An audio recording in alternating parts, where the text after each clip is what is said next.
Good morning. Happy Thursday. Let's get into it. The American flag is such a complicated symbol for most of us. This is Texas. This is not. They're going to call me a radical leftist. This is Texas. This is not. Something that you love. It's not family or friends. I love, I'm just saying this because it's on my mind, in fact, there are 6. This is Texas. This is not. The American flag is such a complicated symbol for most of us. This is Texas. This is not. They're going to call me a radical leftist. This is Texas. This is not. Something that you love. It's not family or friends. I love, I'm just saying this because it's on my mind, the trans children. This is Texas. This is not. Our southern border should be like our front porch. There should be a giant welcome mat out front.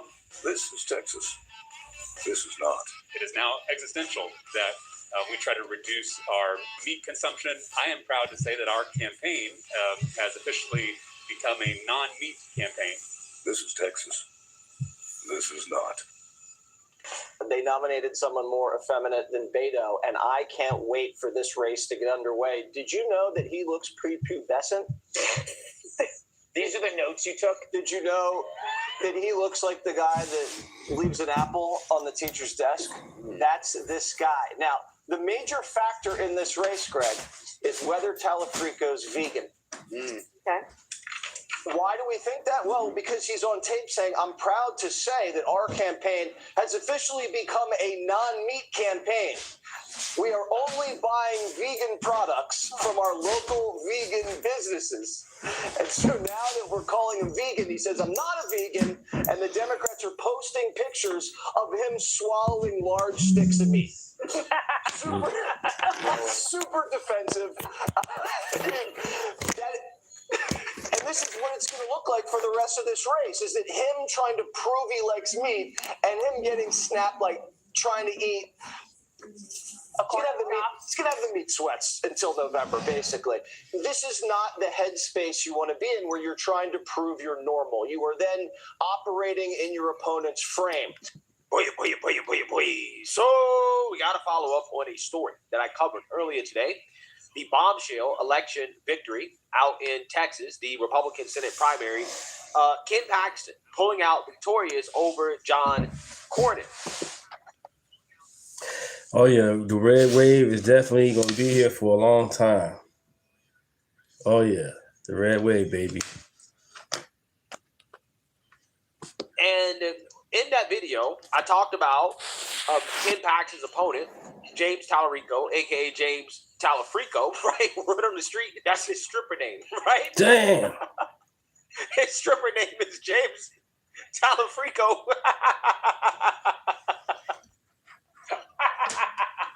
Wow. Okay? Low T Talarico, that's also a nickname as well, too. All types of hilarious nicknames are coming out about this guy, his Democrat opponent, Ken Paxton's Democrat opponent, due to the fact that he is a far-left radical lunatic. Okay? He's radically far-left. And the worst thing about this guy is that he's a wolf in sheep's clothing. Okay? Democrats are trying to present him as a moderate because they believe that moderate in 2026 means a white, fake Christian, allegedly straight male, right? This is what they're trying to present to the electorate as, again, their moderate candidate, okay? And Democrats have tried this over and over and over again. We saw it with Beto O'Rourke, okay? Same mold, okay? Effeminate white guy, right? Running in a red state. We saw it, okay? We saw it with Tim Walz. Why did Kamala Harris put Tim Walz on the ticket? Because, again, he's supposed to be the guy, the white guy that's supposed to get the white guys on board, right? But again, OT, effeminate, not very masculine. Man, for whatever reason, Democrats don't know how to identify a masculine man, right? Or maybe, just maybe, there is no such thing as a masculine male Democrat or a normal testosterone male Democrat. I think the highest testosterone, most masculine major Democrat Party figure is probably Michelle Obama. Damn. let's be real. Michelle Obama is more masculine than 99% of Democrat men, right? And that's not a slight against Michelle, right? I think generally speaking, the women of the Democrat Party tend to be pretty masculine. Okay, this is why they're Democrats, right? See, this is how the Democrat Party operates. The women are masculine, and the men are effeminate. Okay, the exact opposite of the way things are supposed to be. This is why Democrats are the party of chaos and confusion. Right. Look at the women; they're masculine. They're masculine as hell, and the men are as effeminate as hell. That explains a lot about why the Democrat Party is living in a confused world, right? They're living in cuckoo for Cocoa Puff world. Cuckoo for Cocoa Puffs.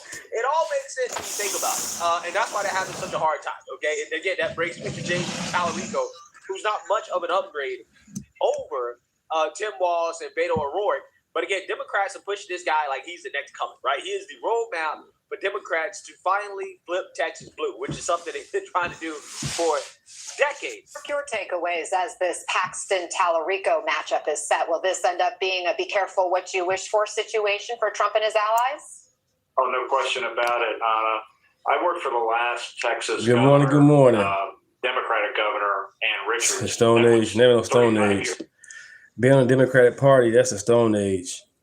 Party of slavery, the party against everything that's American, for black and browns, period. I know my history. I'm 43 years old. Now, he ain't no failure. We winning. Thank you guys for being in the chat. Like, share, and subscribe. Years ago. And so every cycle comes around and I hear from me and friends that say, oh, this time it's the rising tide, blue wave. And I'm usually the one tapping the brakes. But I think that there's a perfect storm lining up here. First of all, just a bad environment for Republicans in general. Secondly, an exceptional candidate, James Talarico. And third, I think a really unpopular Republican nominee in Ken Paxton. This is going to be a good versus evil. And I think that Talarico is just a different kind of candidate. He talks about values and he can out-Bible the Republicans. Listen, it's interesting to see what Micah said because he was in the last race that Beto got within 3 points. So it's doable. With or without Trump, I'm still MAGA regardless. I'm still MAGA. I'm about America first. And so I kick it over to Mike and just see what he has to say comparing that race to this. However, the issue is that James Talarico is already getting exposed for some of the wild comments that he's made in the past that surely Texas voters are not going to be okay with. Like, for example, he basically tried to defend abortion by claiming that God gave What up, Florida? the option of aborting Jesus, right? That's what he strongly implied. He also believes there are six sexes, 6 genders. Oh, here we go, MAGA Destroyer. How you been, MAGA Destroyer? It's been a while since you've been in the chat. What's up? Children, right? These are all the comments that this guy has made over the years that are now coming back to bite him in the butt. And I want to talk about it because even the mainstream liberal media is confronting this guy on his insane comments and how this is going to play out in Texas. Something that you love that's not family or friends. I love, I'm just saying this because it's on my mind, the trans children who showed up yesterday at the state capitol to advocate for their humanity. They shouldn't have to, but it was an inspiration to watch. I've always said that our southern border should be like our front porch. There should be a welcome mat and a lock on the door. Meaning, okay, Florida, no problem. In and out, no problem, man. I'll be here. American dream, who want to contribute to our economy. MAGA Destroyer, you're not speaking no truth, man. Make us Period. richer and stronger, as immigrants have always done throughout American history. And we can keep out people who mean to do us harm. We can know who's trying to come into our country. We can have an orderly, sane immigration system that keeps us all safe, that promotes public safety.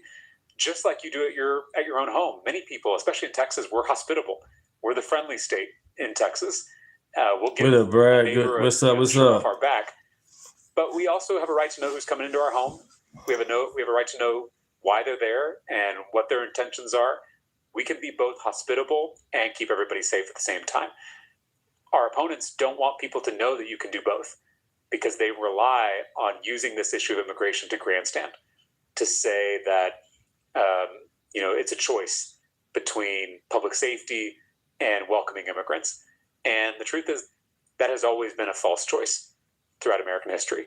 And we need leaders who are going to do both, secure the border and create a pathway to citizenship for the folks who have been here for a long time and who have been contributing to this country. We have, I think, heard more and more issues of animal welfare. I think not just because it's the right thing to do and the moral thing to do, but also it's, as all of you know, necessary to fight climate change. It is now existential that we try to reduce our meat consumption and that we try to respect animals in all aspects of society. And so I am proud to say that our campaign has officially become a non-meat campaign. So we have... And they clapping. Look at these. We are only buying vegan products from our local vegan businesses. Some of you may know Big Nona's. They were little Nona's, and then they opened up brick and mortar, so they're Big Nona's. But we just got our pizza from there today. And so the point is that I think all of us, not just policymakers, but everyone has to take personal responsibility in this effort. But I say all this in terms of, in context of abortion, because before God comes over Mary and we have the incarnation, God asks for Mary's consent, which is remarkable. I mean, go back and read this in Luke. I mean, the angel comes down and asks Mary if this is something she wants to do. And she says, if it is God's will, let it be done. Let it be. Let it happen. So to me, that is an affirmation in one of our most central stories that creation has to be done with consent. You cannot force someone to create. Creation is one of the most sacred acts that we engage in as human beings. But that has to be done with consent. It has to be done with freedom. And to me, that is absolutely consistent with the ministry and life and death of Jesus. And so that's how I come down on that side of the issue. National Republican Senate Committee is already highlighting comments that you've made as a state representative. For example, they're highlighting this. God is both masculine and feminine and everything in between. God is non-binary. That's all they got to say, Florida. They talk about some, well, Trump promised you guys no new wars. Oh my God. And then, because the gas prices, we get it. We can handle the gas prices. We handled it with 4 years with Biden goofy shit. And Biden wasn't even the president. Biden had an auto pen. It was Obama's third presidency.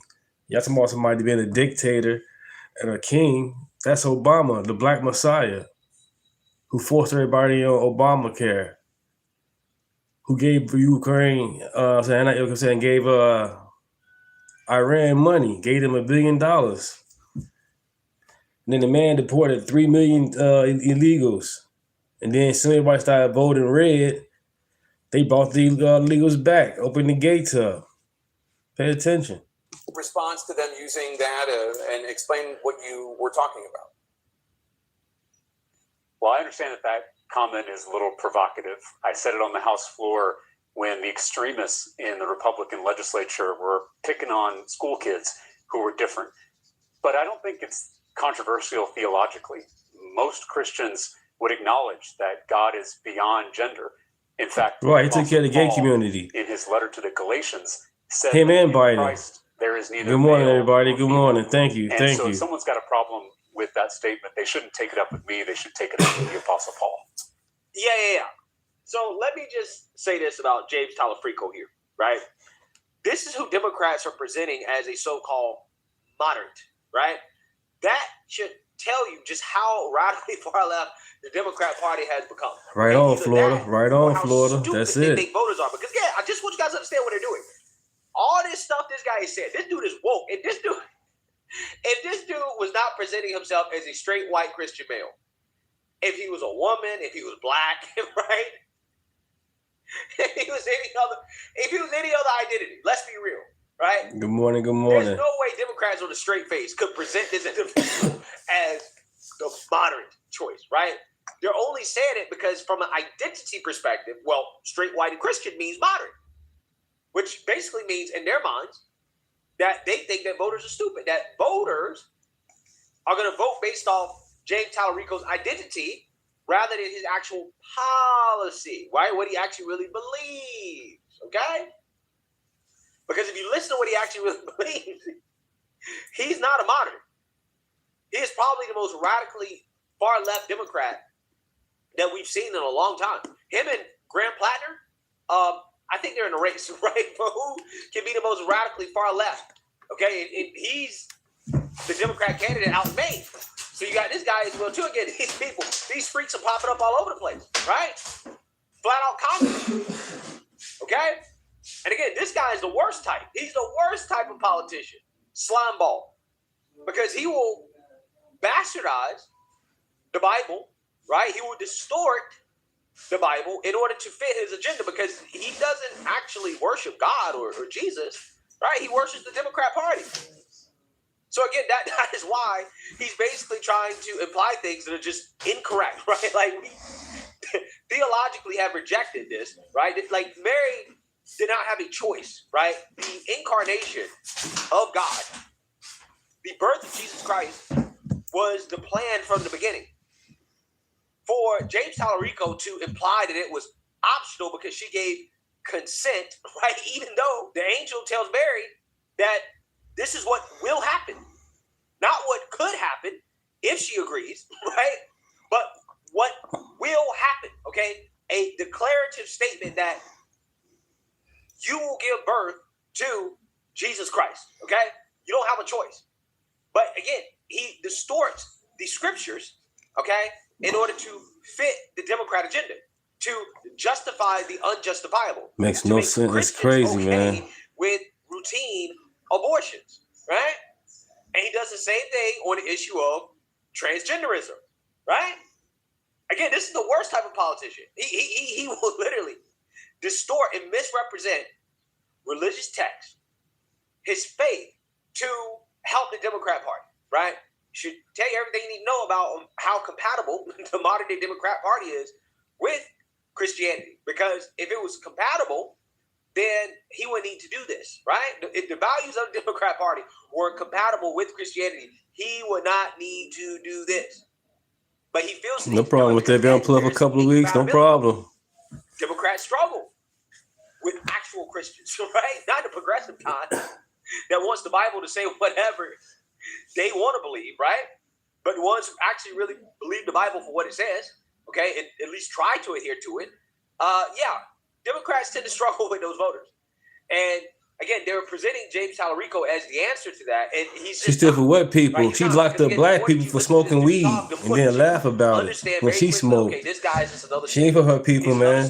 Look up her California record. Her California record is terrible. In order to get elected, in order to help the Democrat Party, he will say whatever. Yeah, research, man. Okay? Stop jumping in the chat without no research. Kamala Harris is evil. She's a hyena. Evil, man.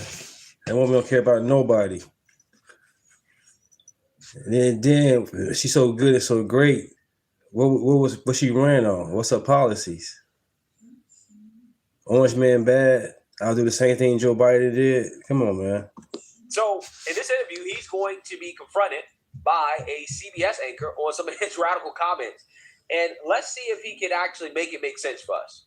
So they're running a handful of... You talking about Jasmine Crockett? Does she even... Come on, no. She didn't even care about y'all. It's all about her. In 2021... You talking about Jasmine Crockett, crooked? Debate over transgender issues. You said God is non-binary. What did you mean by that? He's more lesser two evils. That's right there. They both evil. That's trash. I could do better. But what it means is that God can't be defined by human categories. The Apostle Paul. And then you don't hear nothing about Jasmine Crockett. Where'd you hear about her now? Where's she at? Where's the highlight reel at? Where's she at on social media? You don't hear nothing about her on Instagram, Facebook, none of that trash. It's all hype. His letter to the Galatians says that in Christ there is neither male nor female. He said, what's the MAGA policy? The border is closed. By the most powerful, most corrupt politicians. We constantly winning. Yeah. See, again, this for yourself. Is what I'm talking about, right? The Bible says that he created man and woman, right? So when we're talking about humans, right, not God, okay, we're talking about humans, okay? The two sexes statement, argument, that's what it applies to. We're not talking about the nature of God. To compare the nature of God to trans... You can't even compare God. I think it's ridiculous in and of itself. God is Alpha and Omega. He doesn't exist with time. He is time. He makes time. What is y'all? Come on, man. Because again, trans kids are not God, right? Hell no. So to say that, well, You God nasty is technically bastard. non-binary because he doesn't fit the human characterization or definition of male and female. Okay, but again, we're talking about trans individuals, right? We're talking about human biology here, right? So we're talking about human biology. The nature of God is irrelevant to human biology, right? In regards to what God is. But if you really want to talk about the nature of God, well, God's pronouns are masculine, right? God presented himself as a masculine figure, right? This is why we call him Father, right? This is why we call him, okay, with a capital H. He presented himself as a masculine Father, Son, figure, Holy Spirit. Jesus, God's incarnate, specifically referred to God as Father, right? Exclusively. Father, not mother, but Father. Him, okay? So, it's just funny because politicians like James Tallarico, they aren't engaging with Christians seriously.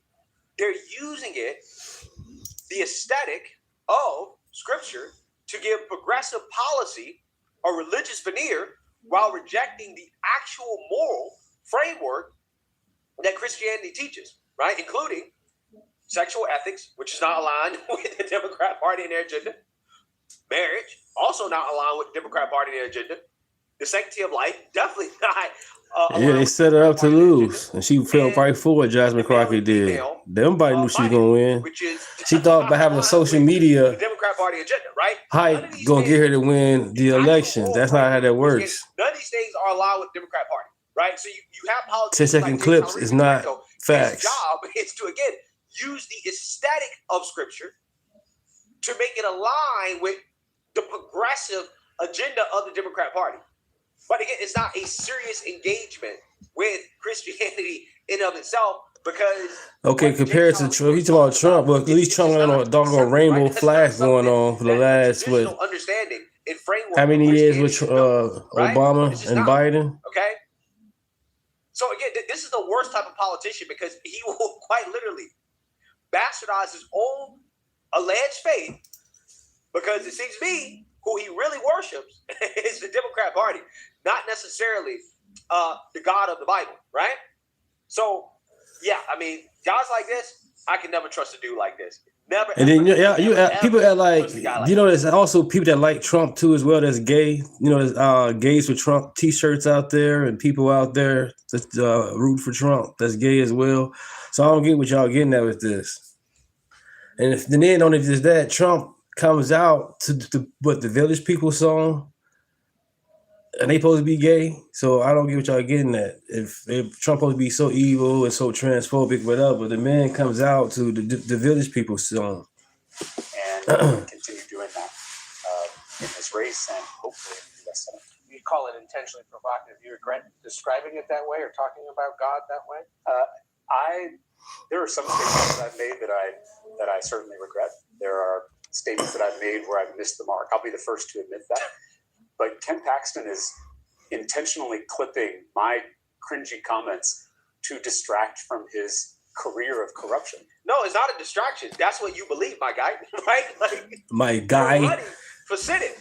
How is it a distraction to have a conversation about what you believe, right? All the wacky things that you believe, okay? And you're saying these things in the context of policy. What you believe about abortion is not a distraction. That's a policy position. What you believe about trans kids is not a distraction. That's a policy position. So trying to claim that his weird comments are a distraction from Ken Paxton, that's just, again, more nonsensical statements and arguments from this guy who's clearly a con artist, right? Seriously. Because nothing he says makes sense. If you actually break it down, like, what is he actually saying? It doesn't make sense. It's nonsensical. It's not a distraction to talk about the fact that you believe there's 6 sexes. That's not a distraction. Like, we want to know, do you actually believe that? Should we have a sitting senator who actually believes that?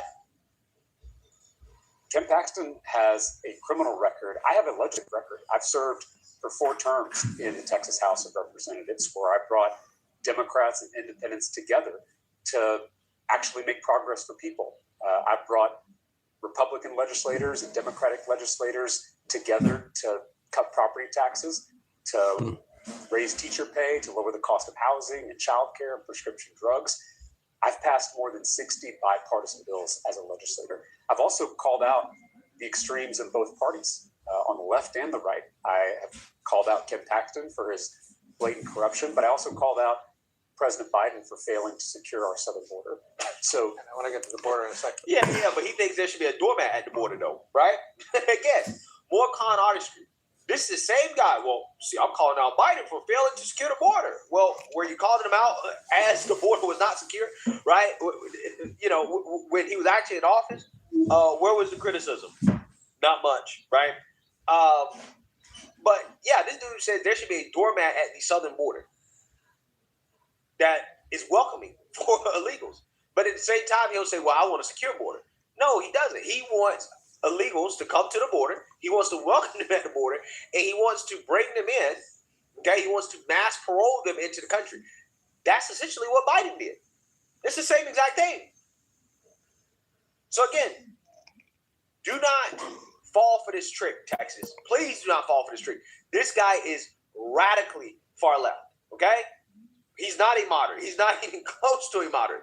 Second, let me run one more by you, because again, the president and other Republicans are already bringing it up.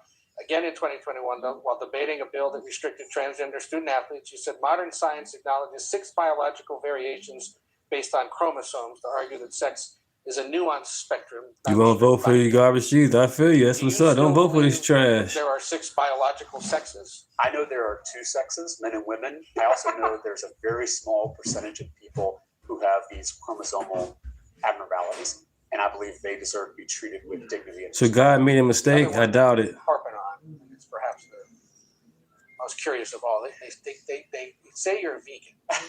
I'm not a vegan.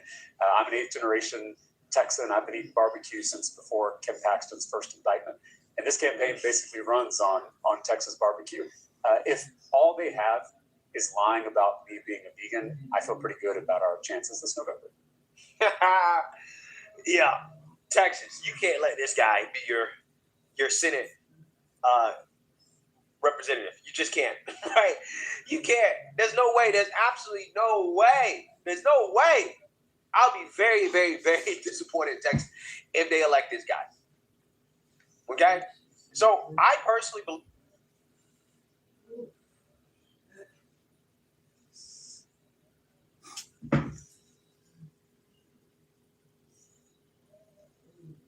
Floyd instead. So Mayor Jacob Fry says today, we remember George Floyd, who was murdered by former Minneapolis police officers 6 years ago. That moment changed our city forever. At no point should the death of a career criminal take precedence over Memorial Day. But let's not forget, George Floyd's the exact same person who dressed up as a water company worker to commit a home invasion with 5 other people. And one of the people that he was actually robbing at that time was a pregnant woman. This is the left's hero. It was 6 years ago and it is today. At the time I was covering the trial, and it clearly says in the report that there were no life-threatening injuries identified. But what it did show is that there was enough in him to any normal human being, which is enough to justify a reasonable doubt. One of the craziest things that happened is that after they put up a memorial of George Floyd, lightning struck it. I mean, you can't make this kind of stuff up. But the point here is that Democrats choosing to honor George Floyd instead of Memorial Day is the biggest. That's wild, chat. That's right. Lightning struck the mural they put up for George Floyd. Amazing. Reason why we'll never truly be able to unite with them.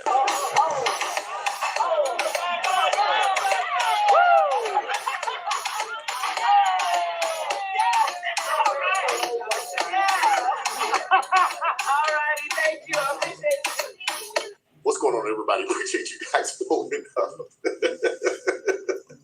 What did I just see? Gracious, man. What did I just see? Always pandering. Tim Walz is a clown. Once again, here we are, Democrats showing Americans what they actually care about for real.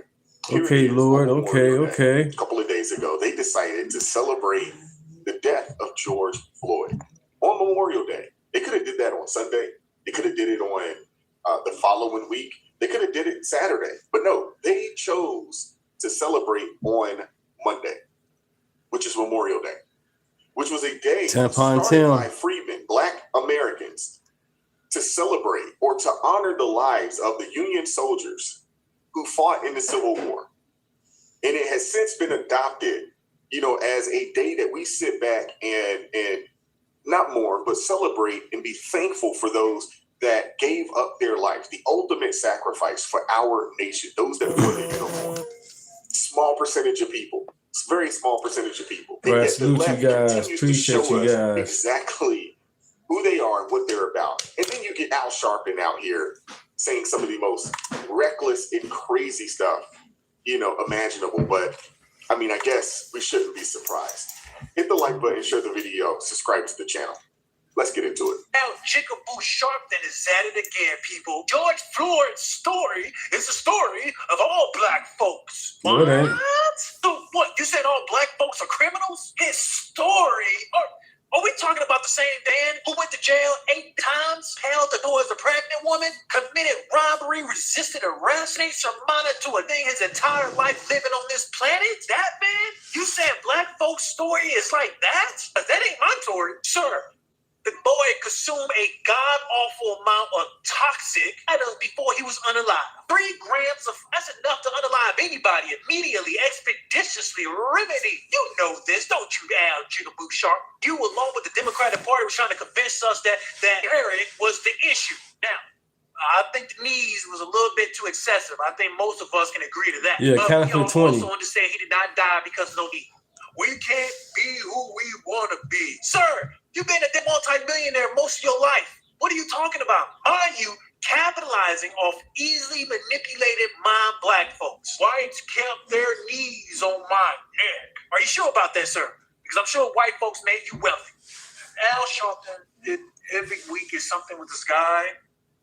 He's always saying something between him and Roland Martin and Hakeem Jeffries and they give you a headache, man. They just give you a headache. I understand this brother's sentiment. I understand where he's coming from. And it is frustrating. Al Sharpton, who I would assume does not live around black people, multimillionaire, MS, no one's watching TV host. When Barack Obama went to the when Barack Obama was president, went to the White House more than anybody, got nothing accomplished. But he's out here talking about black folks are like George Floyd. Are you kidding me? 83% of black people are in the middle class. The majority of black folks are law-abiding citizens. You have a small subset of people that commit the majority of the crimes. Very small subset of people, within the black community. And even then, you know what I'm saying? You got to look at it. You look at it in the totality. It's not black folks committing all the crimes. So when you get someone like an Al Sharpton or anybody else, from the liberal side that they see black and they immediately think criminal, poor, downtrodden, uneducated. That's what Gavin Newsom said. He's like, hey, I'm just like y'all. I can't read, and I can't read. Well on my ACT, SAT. Here go Al Sharpton just comparing all black folks to criminals. When are people going to wake up and realize that, man, these people are hustling you? They're hustling you. And they don't think much of you. Because they get out on every turn. They tell you exactly what they think. They don't think you can get an ID. They don't think you know what a computer is. They don't think, they think you're all criminals. They think you're all dumb and can't read. Yeah. They think that you need them in order to survive. Liberals, black and white liberals, they have a God complex. They believe that you need them to make it. I disagree with it. Unfortunately, you have a small subset of people who believe that the Democrat Party is their Lord and Savior. Those of us on this side of things, we don't believe that. We don't believe that, but there's a lot of people that do. And then you get the ladies from The View over there. If Sunny is talking, she's probably lying. And she said something else that was just absurd, but I wanted to share it with you guys. Let's go. I just think we need to make it clear that there can be no comparison between the Black Lives Matter movement and what we saw on January 6th. I just want to make that clear. They were very... Right, that's what Joe Biden said. If you black, you don't vote Democrat, you ain't black. During the uprising. Something like that he said.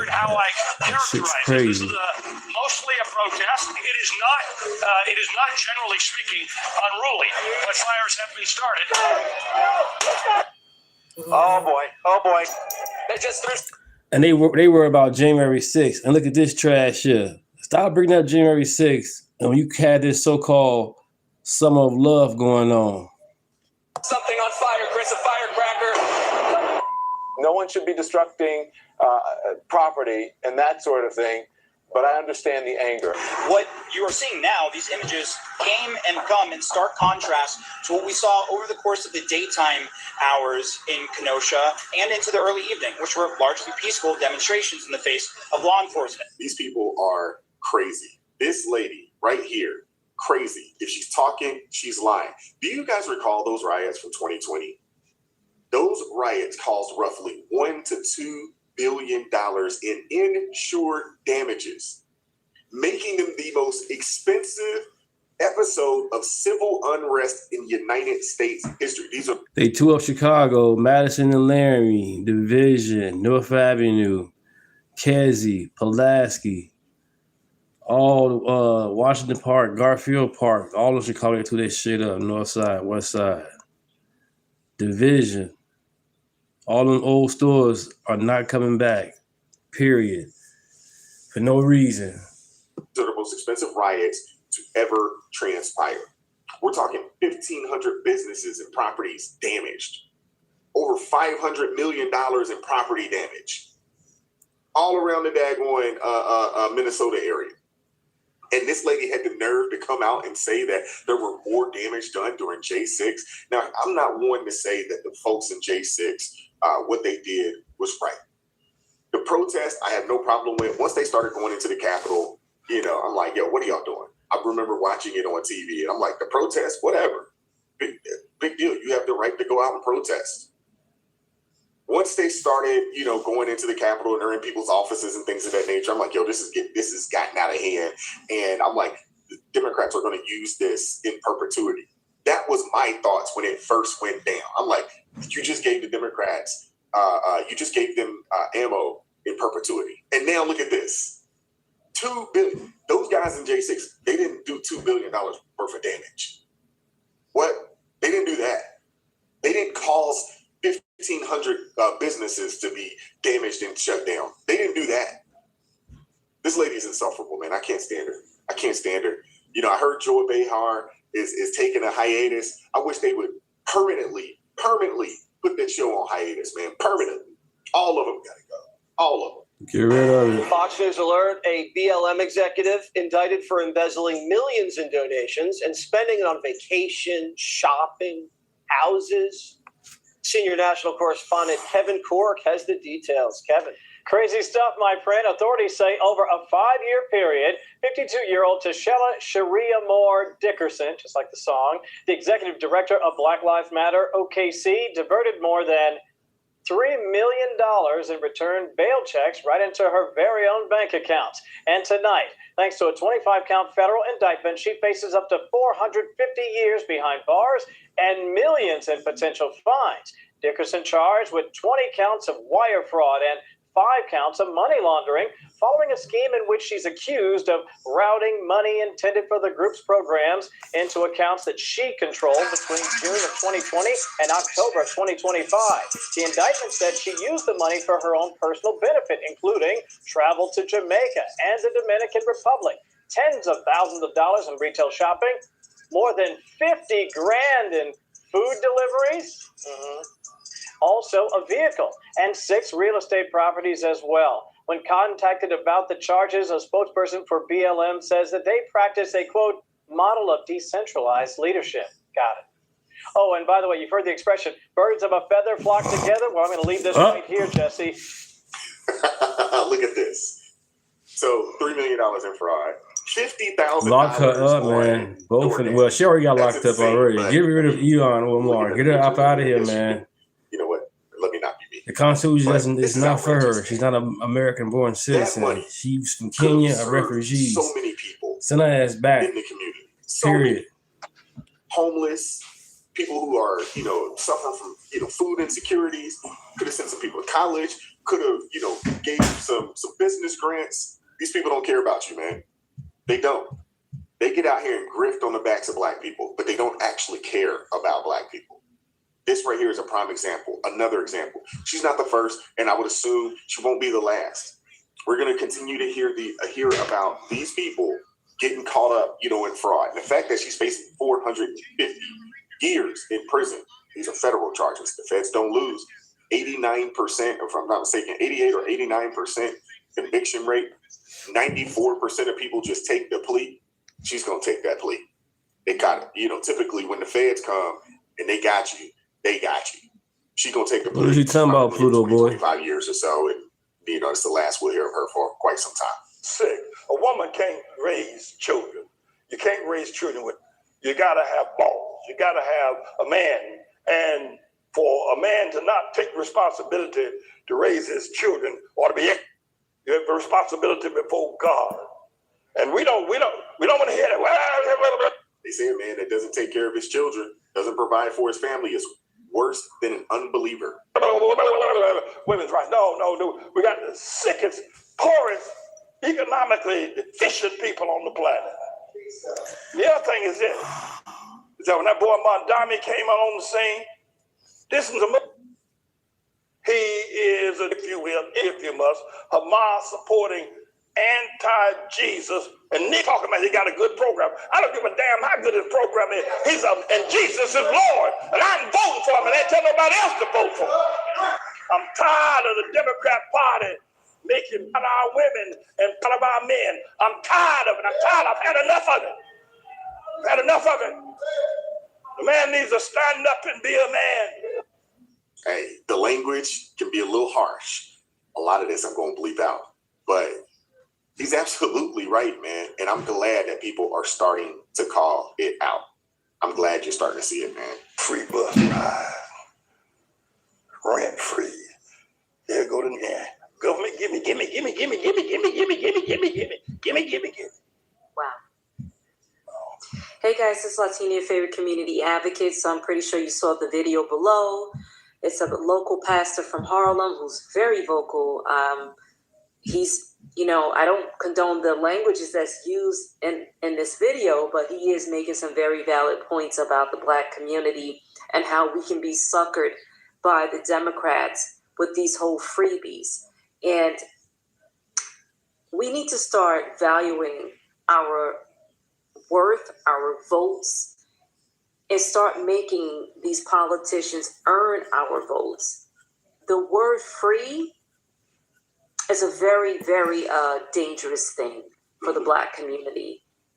And he's right. You had Mayor Mondani who ran an entire campaign about freebies, and people ate it all up and believed his lying ass. And then what happened when he got elected? You all got played. You see Black people who are pushed out of his administration, not getting the opportunities that we all deserve, just being played and taken for granted. This pastor is making some valid points. You may not like the way he's projecting it, but he is right. He's absolutely right.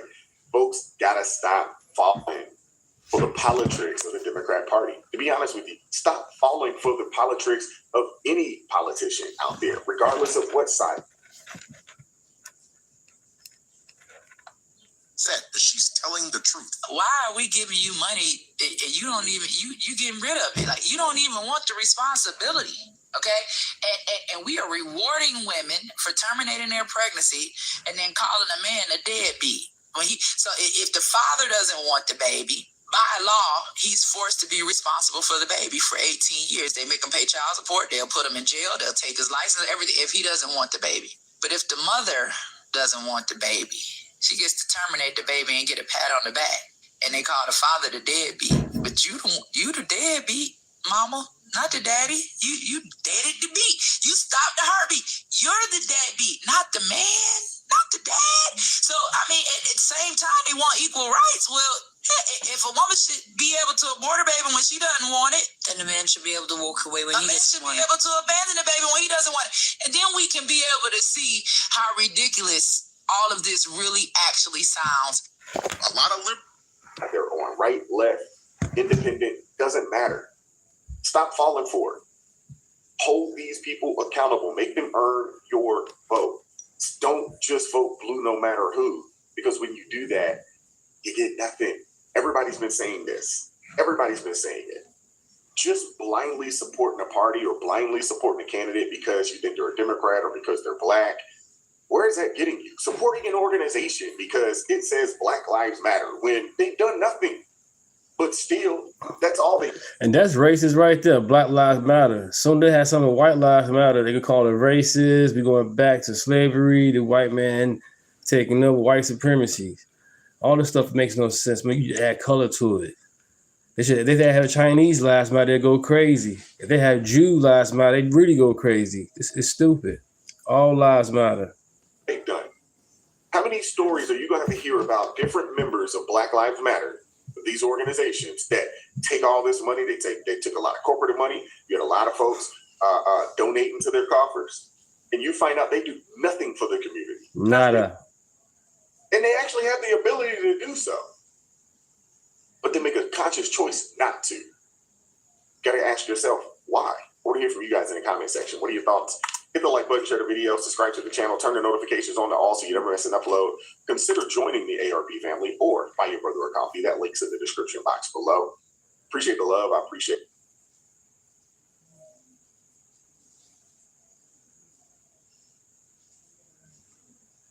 Tallarico, that's not family or friends.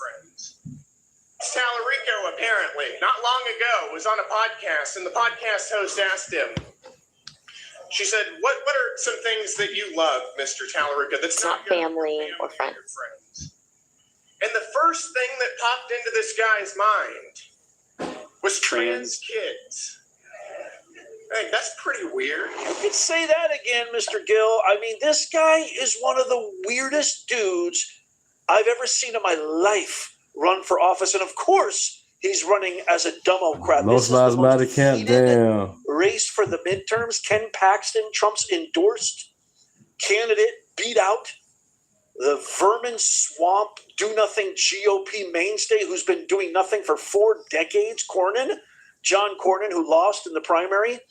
This is probably the most heated, the most closely watched. Thank you for the gold coin, man. Thank you for the super chat. Thank you, thank you. Shift the balance of power altogether.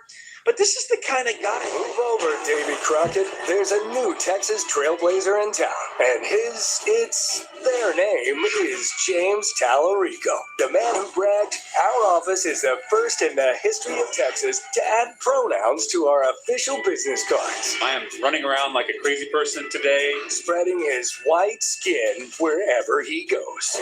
I am not a perfect Christian. Prophetic voices like Jesus have helped me reckon with my own whiteness, my own masculinity, and it's a painful process. Bearing the cross of white skin and unambiguous masculinity. I was a big nerd in high school, never played sports. I probably shouldn't out myself like this. Sex is a spectrum, and oftentimes it can be very ambiguous. God is both masculine and feminine and everything in between. God is non-binary.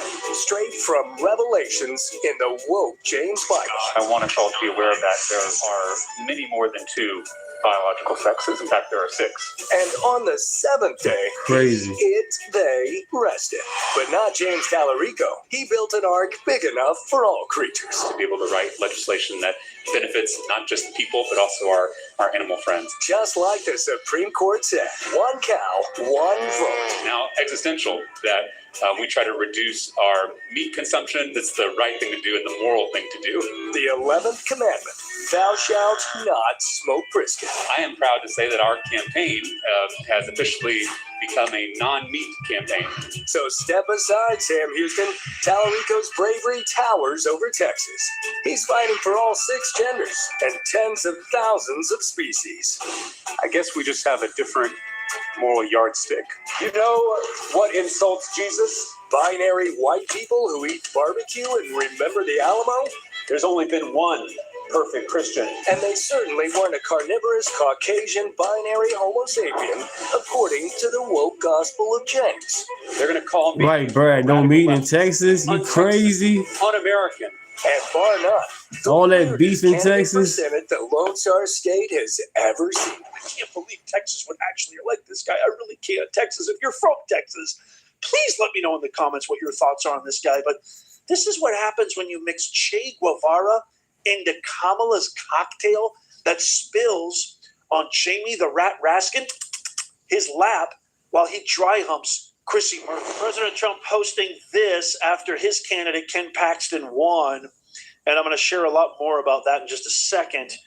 This week on crime, Open Borders Democrat, it's the greatest nickname of all time, quite frankly, the most beautiful as well, can never be allowed to represent the great people of Texas. His, quote, values, end quote, are the exact opposite. He posted his picture side by side with the famous Mad Magazine cartoon character Alfred E. Newman. I think the resemblance is uncannily striking. Damn. But this is who this guy is. So he thinks God is non-binary. God is excuse me, what? He used the Bible to say the Virgin Mary would support abortion? Huh? What happened to thou shalt not kill? He declared that Jesus Stay for Christ dinner. was That's a what I'm talking radical about. feminist. Says atheists are more Christ-like than Christians. Says atheists are more Christ-like than Christians. Called men and women's sports a far-right conspiracy. Thinks illegal aliens are more, this is nuts, more patriotic than Americans.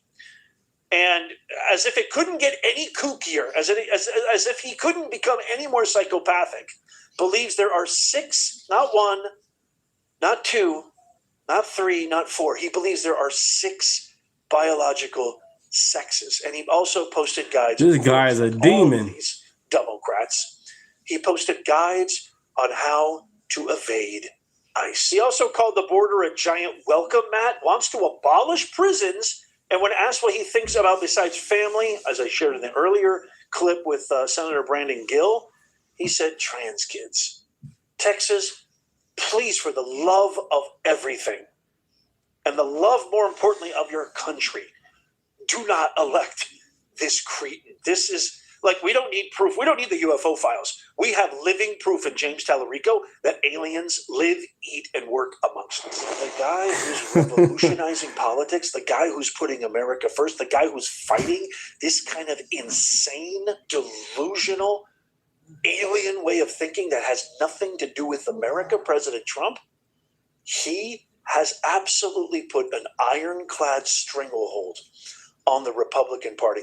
It's almost ridiculous to call them the Republican Party. I think that just minimizes what Trump has done because, like I said, I think he has revolutionized politics. He has injected so much vitality, so much energy, and more importantly, execution, literally coming through on every promise that he made during his campaign. The border's been closed. We've had zero illegal crossings since he took office, as well as a whole slew of other things. If there were any questions about the motives as why this president has had the most assassination attempts on him than any other modern leader, never mind U.S. president, state dignitary, international figure, global figure, public figure, you name it, it's because of this. Races and Senate races.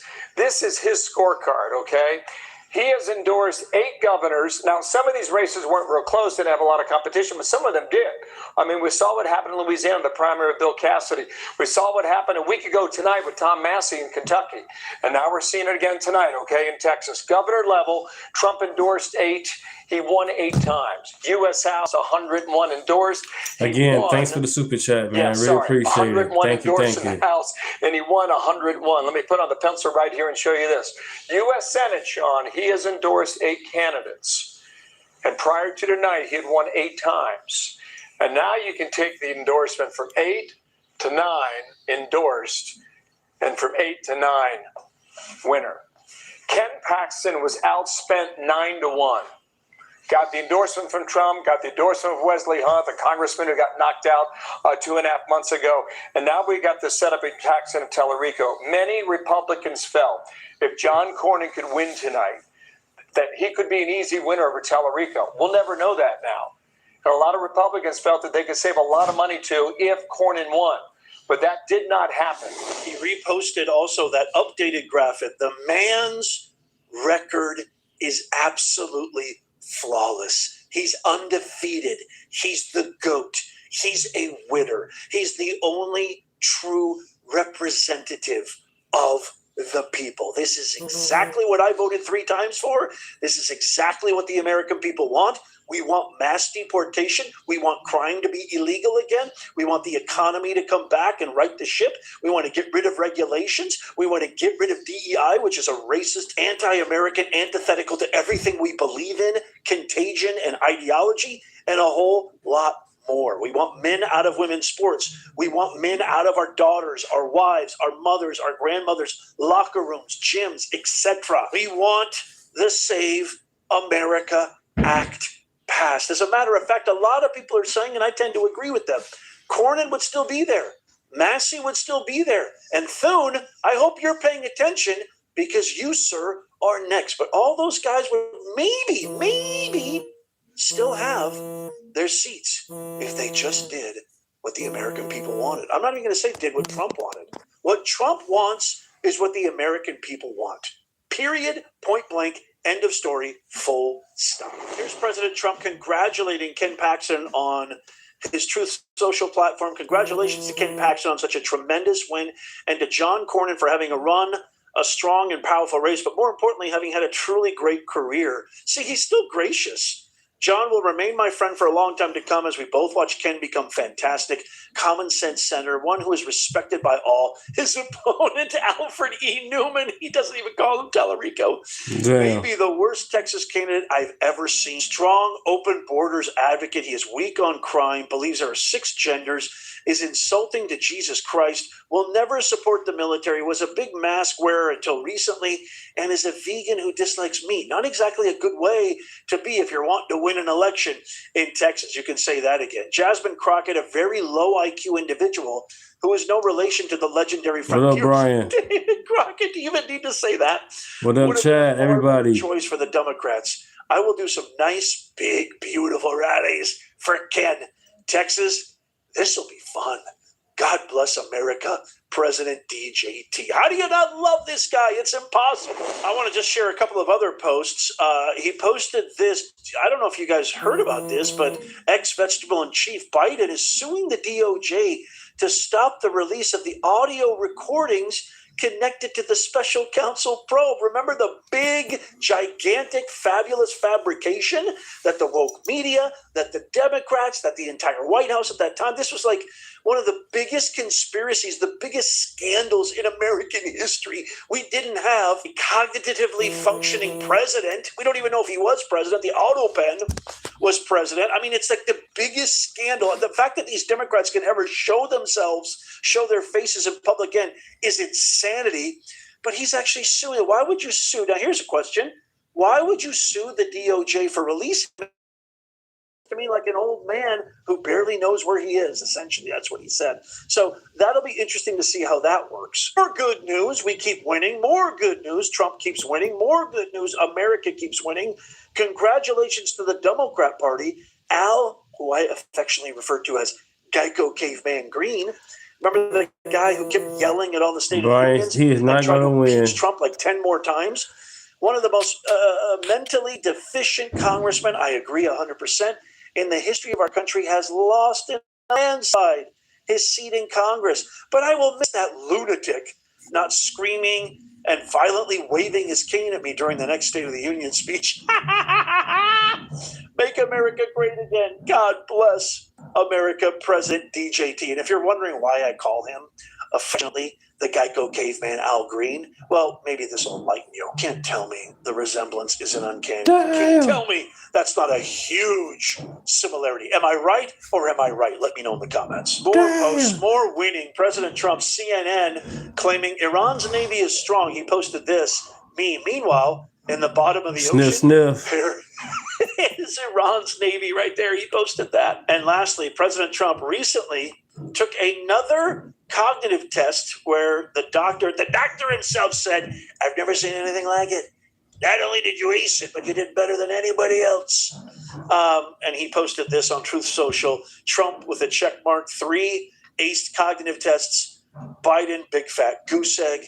And the divider in chief, big fat goose egg. I just want to touch on one thing before we go. So what? I don't care. This is why you didn't care to an egg. So what? Unalive him and get rid of him. This is a man who does Oh, Biden, everybody's been compared to an ape. You had a movie called Planet of the Apes. You had Michael Clark Duncan play the General Ape. What are you talking about? Who cares? Doesn't need fame. He's already the most famous person ever. He doesn't need money. He's got plenty of money. There comes a point in time where money just doesn't have that same attraction. It's lost its luster somewhat, especially when you have a lot of it. He doesn't need power. He's got plenty of power. He probably had more power when he was running media, running real estate, running businesses. He has to deal with checks and balances. You have to deal with this Democrat Congress. As a matter of fact, his power is probably limited over 50% than it was when he was in the private sector. So he's not doing it for those things. He took a bullet for us. He's almost taken several bullets for us. He's taken 96% ceaseless, rampant, negative publicity, vitriolic, acidic, bile hate from the corporate press, the woke media, from every single Democrat, every single mook celebrity and Holly weirdo, ad infinitum, ad nauseum. So, once again, you watched a movie called Planet of the Apes? Because they sure had black people as apes in that movie. And it was a good one, too. It was one with Mark Wahlberg. And I think the director was Tim Burton. So, yes, how you get offended because of a picture? It was a whole movie of black people playing of apes. Come on, man. Stop it. Selective outrage. Why? Because he loves America. He's sick and tired of seeing our country go into the gutter. And if you look at videos, interviews, what have you, that go all the way back to the 80s, when he was barely known as anybody, his consistency is remarkably steady throughout. All right. Thank you. I'm going to say 2050. Okay. Appreciate it. Let's grow. You guys have probably seen him. He sounds exactly the same as he does now. He wants to see our country win. He hates to see the United States get used, abused, and taken advantage of. He literally sounds like the same guy. His consistency is marvelously accurate, marvelously non-deviated throughout the last 4-5 decades. Now, the question you have to ask yourself is why? Why do they not want to see America succeed? What is their true aim? And when I say they, I'm not talking about these stupid Antifa protesters, these stupid nobodies like Raskin and Chrissy Murphy and Daniel Goldman. No. I'm not talking about these guys who are just yelling foam at them out. They're just puppets. They're just pawns. I'm not even talking about the Democrat leadership like Hakeem, Jeffrey Epstein, and Chuck the Schmuck Schumer. The real people behind funding all of this always follow the money, right? Why? What is their aim? What is their goal? Well, I can tell you that DEI was a great barometer to measure all of this by. It stems from a deep-seated hate of American culture, which is predicated upon European ancestry, specifically Anglo-Saxon, Christian values, predominantly white. For some reason, that just rubs them the wrong way. For some reason, they don't want to see that continue. They don't want to see what built this nation continue to grow and continue to be the lighthouse for every decision, every movement, and every direction of progress that we endeavor upon.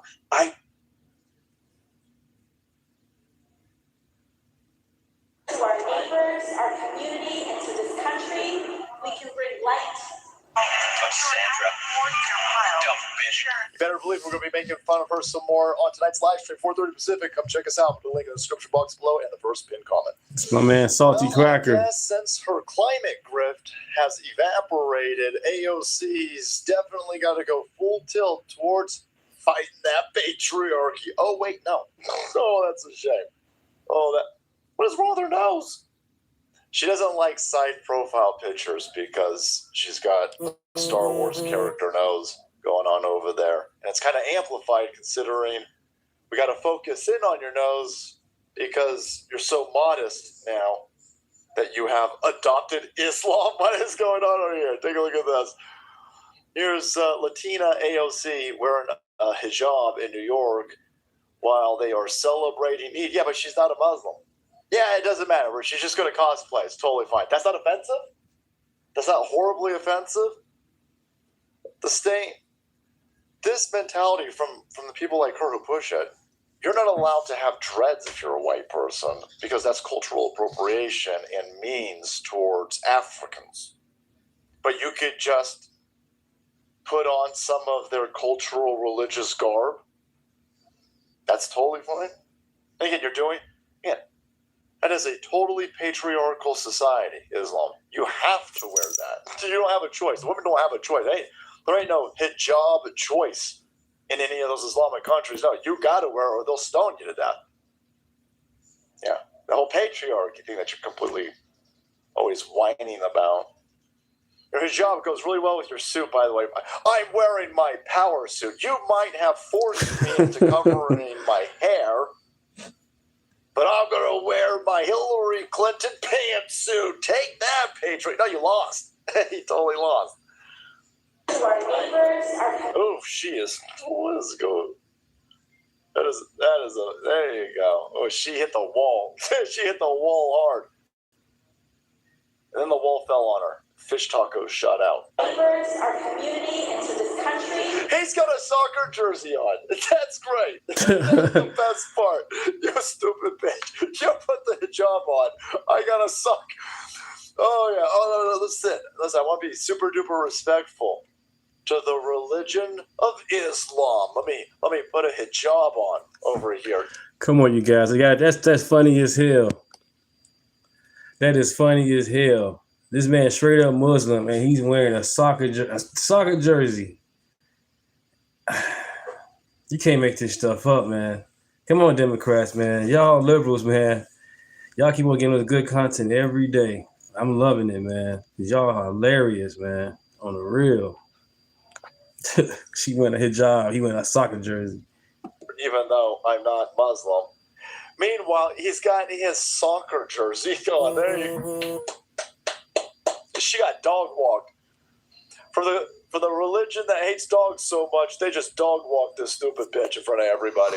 There you go. The same thing. They was kneeling for George Floyd. That was stupid too. That was definitely stupid, kneeling for George Floyd. The man is a criminal.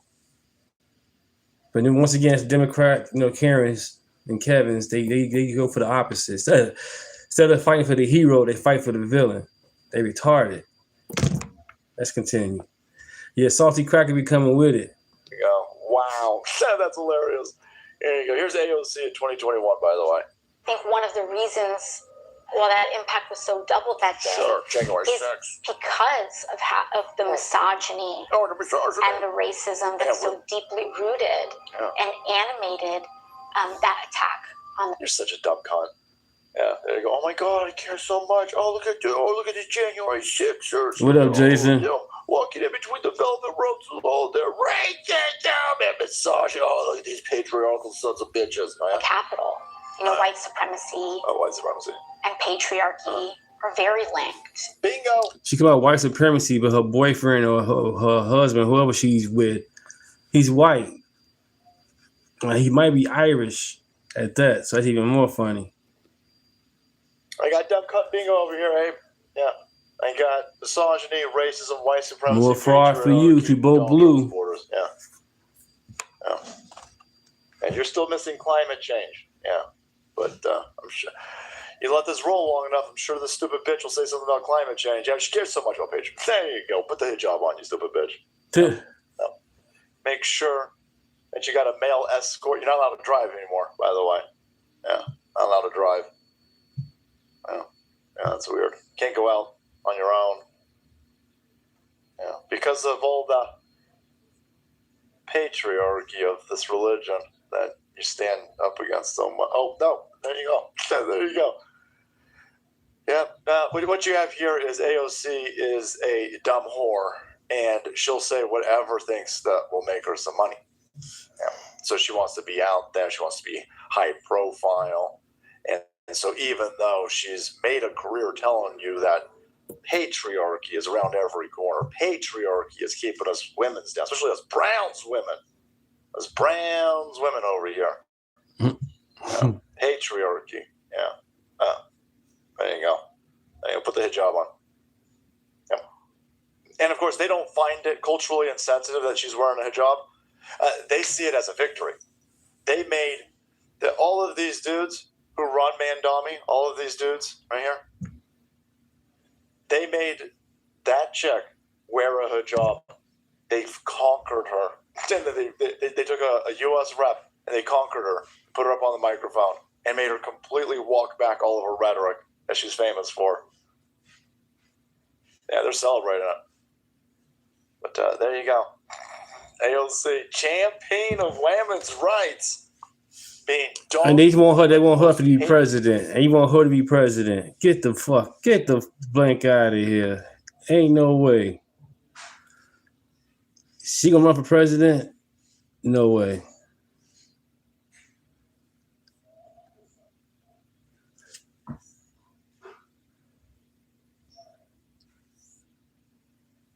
Predict. And the White House was increasingly trying to manage them to keep. Say here.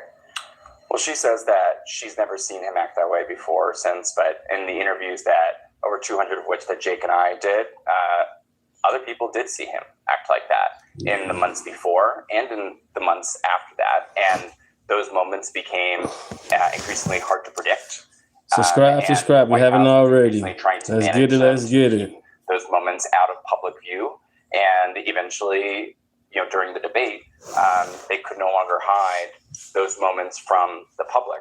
I'd also say that what she just said there is very much at odds with what many of Biden's top aides had said at the time and have said, since the 2024 election, which is they didn't think the debate was that bad.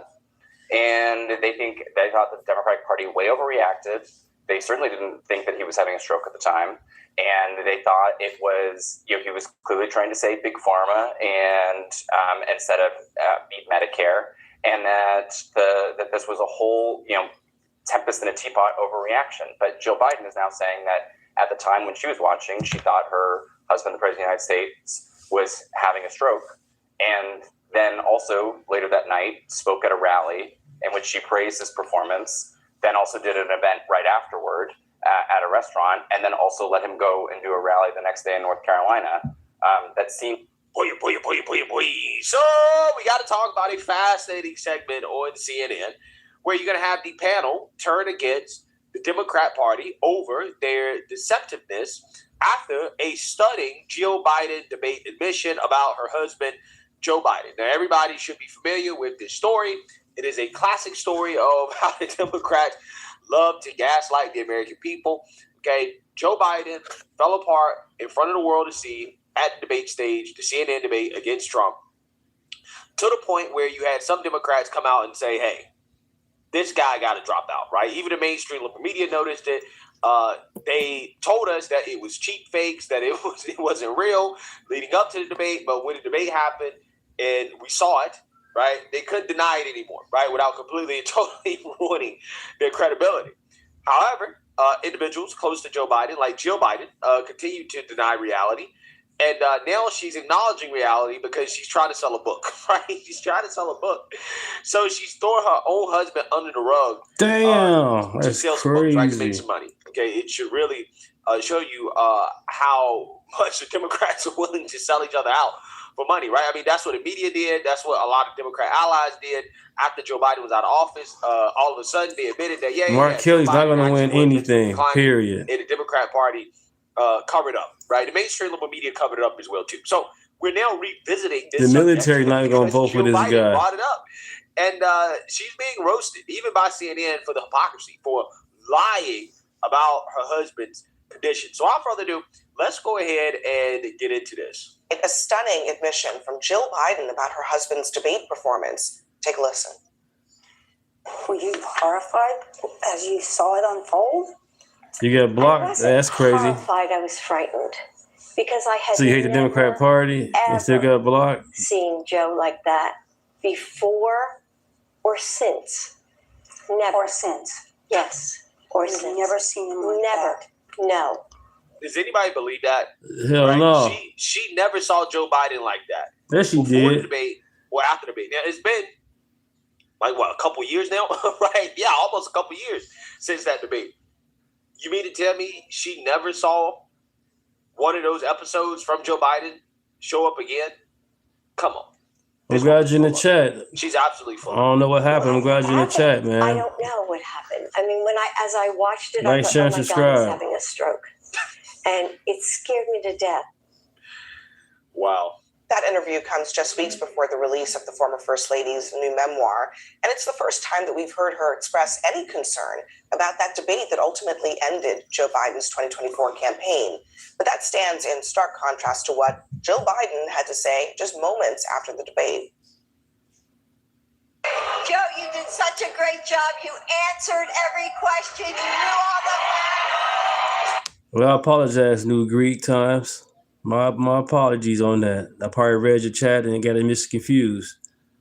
My bad. I'm glad you're back in the chat. You're definitely welcome. Let's continue. Thank you. And let me ask the crowd, what did Trump do? Amazing. Absolutely amazing. Damn.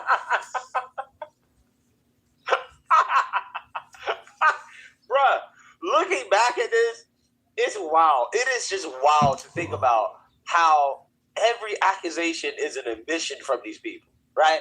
What did Trump do? Lie, right? But it turns out, what was Joe Biden doing? Lying, right? It was actually Joe Biden who was lying. That damn auto This pen. interview that apparently is supposed to come out this Sunday, right? Joe Biden was frightened, right? Her words, not mine. So if she thinks that Joe Biden did such a great job, right, at the time, okay, that's what she thought, then clearly she was lying because she told the interviewer in 2026 that she was frightened. So, again, something's off here, right? Something's off. But also on top of that, rewatching this is so cringe, man. It really is. They're talking to Joe Biden like a kid, right? Like a child. Good Same way I talk to my job. dog. Right? That's the same way that she was talking to Joe Biden. It's crazy, right? They're not talking to him like an adult, like a man, okay, who's fully functional. They're talking to him like somebody who belongs in a nursing home, right? Who doesn't really understand what's going on. Again, like a child, okay? Somebody that needs to be taken care of. So, yeah, shout out to CNN for actually playing the back-to-back clips here, exposing the contradictions and lies of the Democrat Party. Again, Joe Biden leading the cover-up here. Trump is gone. We still got 2 more years with Trump. How is Trump gone? Yeah. Well, Jamal, What are okay, you talking your about? reaction to the Joe Biden memo. You know, we talked about this a little bit in the last segment when you lie to people. Yeah. Before Jamel Hill gets to this, what's even more ridiculous than Joe Biden is this wig on Jamel Hill's head, right? I'm sorry. Every time I see it, it's so off-putting. I don't. Right, it's stupid. They talking about some white people can't have braids and dreads and all that, but our women come out to getting their hairs like this. Now, if your hair is naturally black like that, like my wife's hair is naturally grown straight like that, whatever, or pressed to become straight like that, I get it. But if you buying it hundreds of $1,000s to buy your hair, and you talking about some white people can't get braids and dreads, that's bogus as hell. And then our black women got to stop aborting our babies. Our black women are huge. They murderers, man. They are murderers when it comes to our babies. The black culture, black women are murderers. This is sad.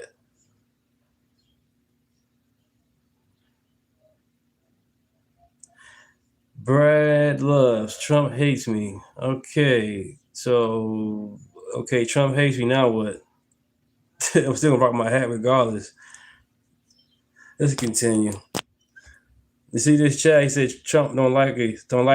Don't know why Jamel Hill, who's supposed to be so pro-black, wants to be a white woman so badly. Okay, this wig is off-putting. It's like she should really get rid of this look. You're not a blonde. Okay, you don't look good as a blonde person. Okay, I wish these so-called pro-black women would be themselves. Be themselves. Rock your natural hairstyle.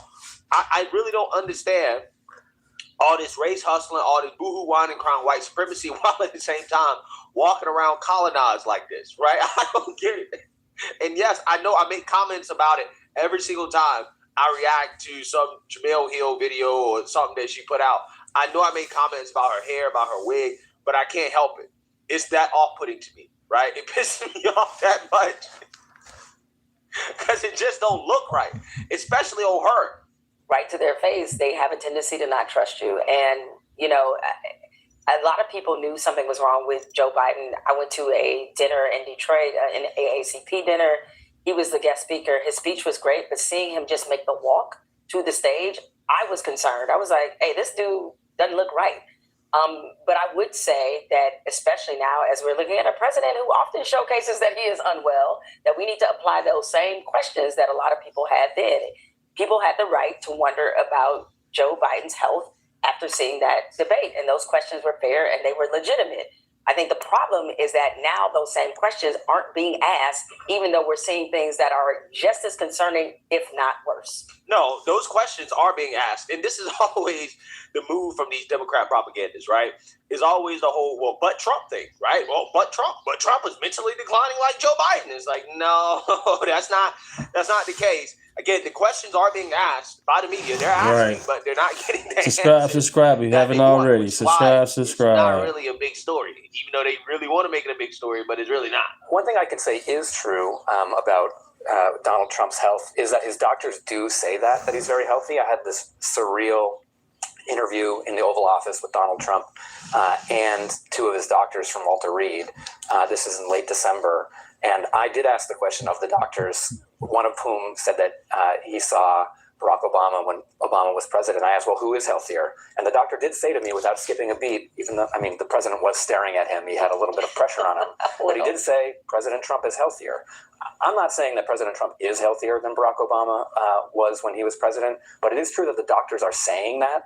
And so either the doctors are under Donald Trump's thumb or they're seeing something that is pretty miraculous. Let's put it that way. Yeah. So again, the questions are being asked. It's just that the media is not getting the narrative that they want, which is, again, why this is not a big story, right? They can't make... No, New Greek is not even like that. It's just the fact that you mentioned about the whole ape thing. I'm looking like everybody made fun of Trump with the whole ape thing. Joe Biden made fun of the ape thing. Did you watch the whole video of the whole Obama ape thing? And then you get pictures of Robert Byrd. You got a picture with Hillary Clinton and Obama with Robert Byrd taking a picture, and he's a Ku Klux Klan member. Story because they don't have any real facts and evidence to back it up, right? They can't make the Trump is mentally declining story go viral because again they don't have many facts or examples to back it up, right? The problem with Joe Biden was that he was so bad, okay, on camera, on a debate stage, in public, that it became undeniable, right? Undeniable that something was wrong, that he was declining. And Democrats, like these individuals, declined to express any real concern about Floyd, it, right, at all. You got to be stupid to vote Democrat, period. I don't give a fuck. And that's the reality of what happened. Yeah, is that fair?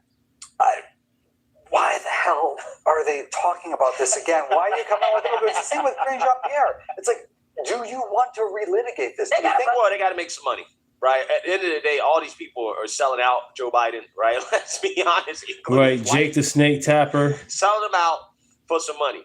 Yes. You got a book to sell. But like, your book's not going to sell well, right? You need a political campaign to be buying up advanced copies to give to donors that you're spending $20 on and the material costs are $5, right? Like, that's what I do not get. I mean, you're not going to win in the full sweep of history. I appreciate that we now get to see at least some version of a truth that she's putting out there. Because I think, the conversation should be had about the deceptiveness I think that was behind this. Like, that's the conversation that I think ought to be had. The autopsy that the Democrats didn't delve into that, but it should. Yeah. What kind of political system covers that up and makes it okay to lie to people about what everybody knows is true? Well, what I'm concerned about, the thing I'm wondering is what the next question in that interview is, because it ought to be, so why did you lie at the time? And I'm not certain that that's what's going to be asked. If I could wager about this on Polymarket, I probably wouldn't bet in favor of that question being asked, which I think is an indictment of our industry, the people who are asking these questions. I actually think there's a heck of a lot of critical inquiry about the Trump administration today amongst the media elites. The challenge, however, apart from Alex Thompson and Jake Tapper, as they document in their book, there weren't a lot of people asking those sober questions early on about Joe Biden, which is why we didn't. I have to say, the beginning, the Wall Street Journal wrote a story about Joe Biden's health that was attacked relentlessly by the Biden White House. That was before the book. That was before all of this postpartum stuff. It was happening in real time. Yeah. So you see that, you heard that. Okay. Now they are revisiting the Joe Biden mental decline story, right? Because of Joe Biden coming out and claiming that she was frightened by what she saw, right? Despite being on video claiming that Joe Biden did such a great job immediately after the debate. And she's being called out for her lies, right? Democrats can't get out of their own way, okay? Ultimately, at the day, I do think it is a conversation worth having because, again, these people will lie about anything. And I've said this before and I'll say it again. Look at the subject of biological boys versus biological girls in sports. On the trans athlete subject, on the trans issue, Democrats are still lying to the American people, right? And if they will lie to you about that, they will lie to you about anything, including the health of the President of the United States. And that's what we saw unfold. And that's what people got to understand. Stories like this matter because it shows, okay, well, again, if you lie about this, what else will you lie about? If you lie about obvious things, then you'll lie about things that are not so obvious. And that's the biggest problem with the Democrat Party right now. They have trust issues. I'm not sure how anybody can trust the Democrat Party when they've shown that, again, they will literally lie about the basics of reality, right, of biology to push their political agenda, right, for their own political gain. And I personally just don't see how anybody can support a party that has not reformed themselves, okay? They have not changed. They have not evolved. They're still the same old Democrats. And that deceptiveness that people are allegedly pissed off by is not going away. It's only going to get worse because ultimately they're allowed to get away with it and people decide they want to put Democrats back in office despite what they did.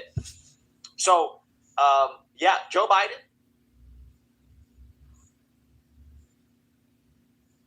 New York City crushing hundreds of illegal mopeds and scooters. The NYPD says it's cracking down on people with fake plates and no insurance, saying they are often used in connection with a crime. So criminals are marauding New York City on illegal mopeds, getting away with pretty much everything, as these are getaway vehicles in snatch and grab robberies, lootings, and even daylight burglaries all over town. But while our sanctuary leaders say crushing hundreds of these things makes the city safer, the reality is there are still thousands more of these things out there right now. These illegal mopeds and scooters have become a persistent public safety issue across the city and are often used in the commission of a crime. New York City police are searching for a group of men they say are responsible for a series of brazen daylight robberies on mopeds, separate incidents in different parts of the city involving the use of electric scooters to quickly approach victims, strike, and then speed away. Last year, we confiscated 180. We're already up to 240 this year. Within about 20 minutes, police pulled over 2 motorcycles on the same road, one which didn't have plates and then another which had a covered plate. Simply owning one of these vehicles is not necessarily illegal, but many of the illegal mopeds and scooters that we seize are unregistered, uninsured, or carrying fake or altered plates. Now, these are the men police are looking for. Altogether, police say they've gotten away with close to $15,000 in jewelry since mid-October. They believe the same thieves targeted at least 8 people across Brooklyn, Queens, and Manhattan. So as New York's leaders spend money the city doesn't have, destroying mopeds that could have been resold, the city's got real problems. And nobody's talking about how every thug in town that just lost their chariot of doom can go out tomorrow, buy another one, steal another one, and the cycle of lawlessness just continues. Because what we're witnessing in New York is a breakdown of law and order to a point where the police are paralyzed, unable to protect the general public from a crime wave that's been growing for years, backed up by sanctuary city laws and a revolving door justice system, which does two things. First of all, if you're a criminal and you're in America and you're not supposed to be here and you come here, getting arrested means ICE will not find out about it until you're back out there. And once you're back out there, you don't have a thing to worry about because our revolving door justice system will do everything it can to make sure that whatever crime you're arrested committing, no matter where you're from, does not result in consequences that would deny you your freedom and get you to change your ways. Oh no, but here's where this becomes a real problem. If your city is going to do everything it can to help the bad guys, don't be surprised when the good guys start walking away, which is exactly what's happening. People are leaving the city and police are leaving the force. And we've got a shortage of officers at a time when the city needs them the most. And every single day police officers quit, criminals continue doing exactly what you're seeing on the screen, just more often. And that brings us to the real reason New York City is entering nightmare territory here. If you're going to do everything you can to promote lawlessness, what that's going to do is it's going to send every other trend in the wrong direction, especially public safety. And trapped in the middle of all this are the law-abiding, whose businesses are getting cleaned out regularly by the same criminals night after night. While if you walk down the street or go to a restaurant, the exact same thing might happen to you because there are armed bandits marauding the streets looking for a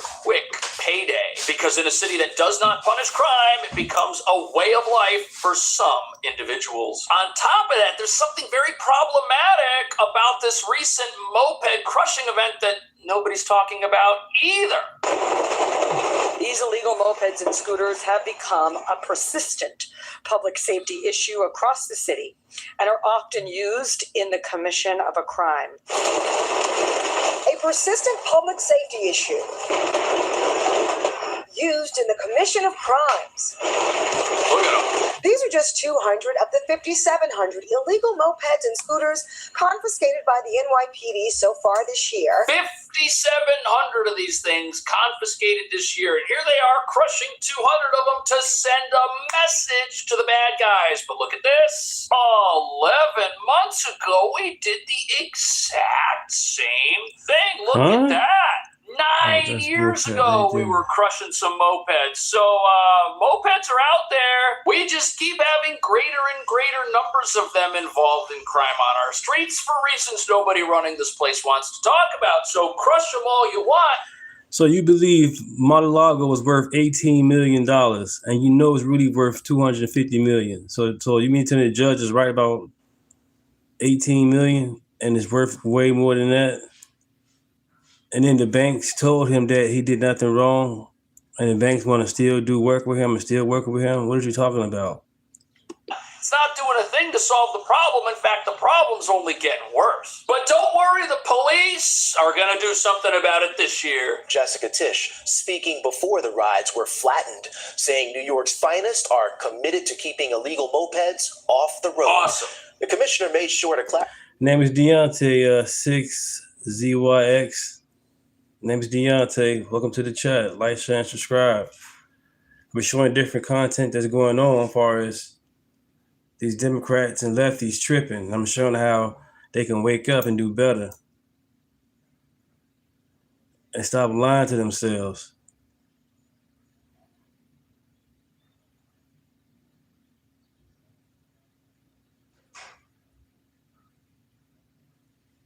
Y'all funny. But just keep checking it out. I have a YouTube channel. You can check it out. I do long storm, long videos. I do it all on YouTube. Check it out. Clarify that owning a moped or scooter is not illegal, but many, including those crushed in this video, are either unregistered, uninsured, or carrying fake plates. Oh. These scooters will now be used for scrap metal. So far this year, the NYPD has seized over 57. Yeah. So we're committed to getting them off the streets, but how are we going to do that? All we can do in New York City is pull people over after they have used one of these to break the law in some manner. We're not doing anything to take people who break the law on a regular basis and remove them from the general public to keep people safe. No, we're going to let those people stay on the streets. We got a revolving door justice system that releases everybody. Welcome to the chat, Carl Snow. Welcome. You name it, and what happens? That signals to the criminal underworld that there aren't any laws. Plus, if you've got one of these mopeds and you're riding around on it doing what you're not supposed to be doing, enforcement almost does not exist. The only time we've got enforcement is when there are targeted crackdowns, when they try to get a whole bunch of these things off the streets at one point in time. If you're just cruising around by yourself, you and your friends, and you don't have a plate or whatever, the chances of getting stopped and apprehended are very low. And that tells criminals that, hey, so what if they crush 200 mopeds? Big deal. Investigators say it's the combination of speed, agility that make them so attractive to criminals. This is video of two robbery suspects on one scooter. Here, the NYPD aviation unit is tracking a stolen moped through the Bronx. There is a growing issue, and there are young people in particular on these dirt bikes and e-bikes. But why aren't we doing anything about it? If this is a growing issue, and everybody walking down the street is terrified when these things just come barreling down with no plates, no accountability, why don't we want to seize these things and arrest these people? Well, the police aren't really allowed to do that. They're not allowed to go on some sort of police chase and track these things down in the narrow little streets that we got here in the city. Said he broke no law. What is he talking about? These things can go the wrong way. They can go on the sidewalks. They're all over the place. It's easy for criminals on these to escape, which is why they're so popular in the first place. They can go where a police car can't go. And some of them can go 50, 60 miles an hour. These things move. And here's the thing progressives love to tell us. Progressives, socialists, communists, they love to say, you know what? Minor crimes, let's decriminalize all that stuff. Let's just go after the really bad crimes at the top. That's where we should be really focusing on keeping people safe. But if you allow low levels of lawlessness everywhere, you wind up with moped crime as a byproduct of not policing anything else. This is a city where people are allowed to shoplift, and if they don't steal too much, nothing happens to them because it's a misdemeanor offense. We've got all kinds of people that get arrested for assaulting people, and that ends up being a misdemeanor or downgraded to one when they actually face prosecution. So if people can wander the streets and behave in a reckless, dangerous manner and steal things, you're going to have mopeds getting stolen. You're going to have people using them to enable that type of behavior just more frequently and in a greater radius from where a person would be able to walk. So the mopeds aren't the problem. The overall lawlessness is the problem, and that's why we can't police this problem. Nobody's going to jail for other stuff that the mopeds enable. That are literally terrorizing riders and drivers across Staten Island, Richmond Avenue, and Highland Boulevard. Eyewitness News spotting these teens on New Dorp Lane near Highland Boulevard just this afternoon. It's like they just they symmetrically make a circle, and they're preventing it will cause an accident at any moment because they're going in front of the cars and they're making the figure eight. And so the major crimes are committed from them. Quality of life crimes are committed from them. And if arrests are made, prosecutions will follow. I mean, I hope so. But here's the thing. If arrests are made, how many officers is the city really going to go out and dedicate to chasing one guy on a dirt bike? You see, that's the problem. But the real problem, again, is we won't admit that the person on the dirt bike has probably committed other crimes they should be in jail for and are not. But the NYPD, the city, they're touting success. They're saying that seizures of these things are higher than they were in the past. And I would like to take issue with that statistic because if we've got more people using these things to commit crimes, having a higher number of seizures is not necessarily indicative of success at all. It's just a byproduct of more criminal activity and more people riding around on these things, more people committing lawlessness on these things. That's not a trend that I like. I would like to see seizures going down because there are less of these things being used all over town for who knows what. At the same time, there's another reason criminals who lose their mopeds at one of... It's okay, New Greek Times. You get blocked, but you're still here. You know what I'm saying? We apologize. I apologize. I probably blocked you. Your opinion is very valued. We have no problem with that. We don't got time for no bots. these crushing events can easily go and get another one, and that would be that these mopeds are the cheapest way to get around town. You can buy these things brand new, the gas-powered ones, some of them for as low as around $1,000. And if you buy one of these, you can commute all over town, you can get places quickly, you don't necessarily get stuck in traffic jams like an 18-wheeler, and there are people that use them for delivery and for other types of work, and because it's way cheaper than having a car and it's way more reliable than taking the subway, but that means criminals in a lawless environment who like to steal these things, if theirs gets stolen, they...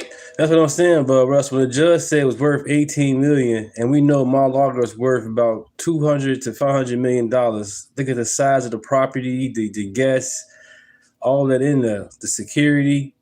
There was no way it's worth $18 million.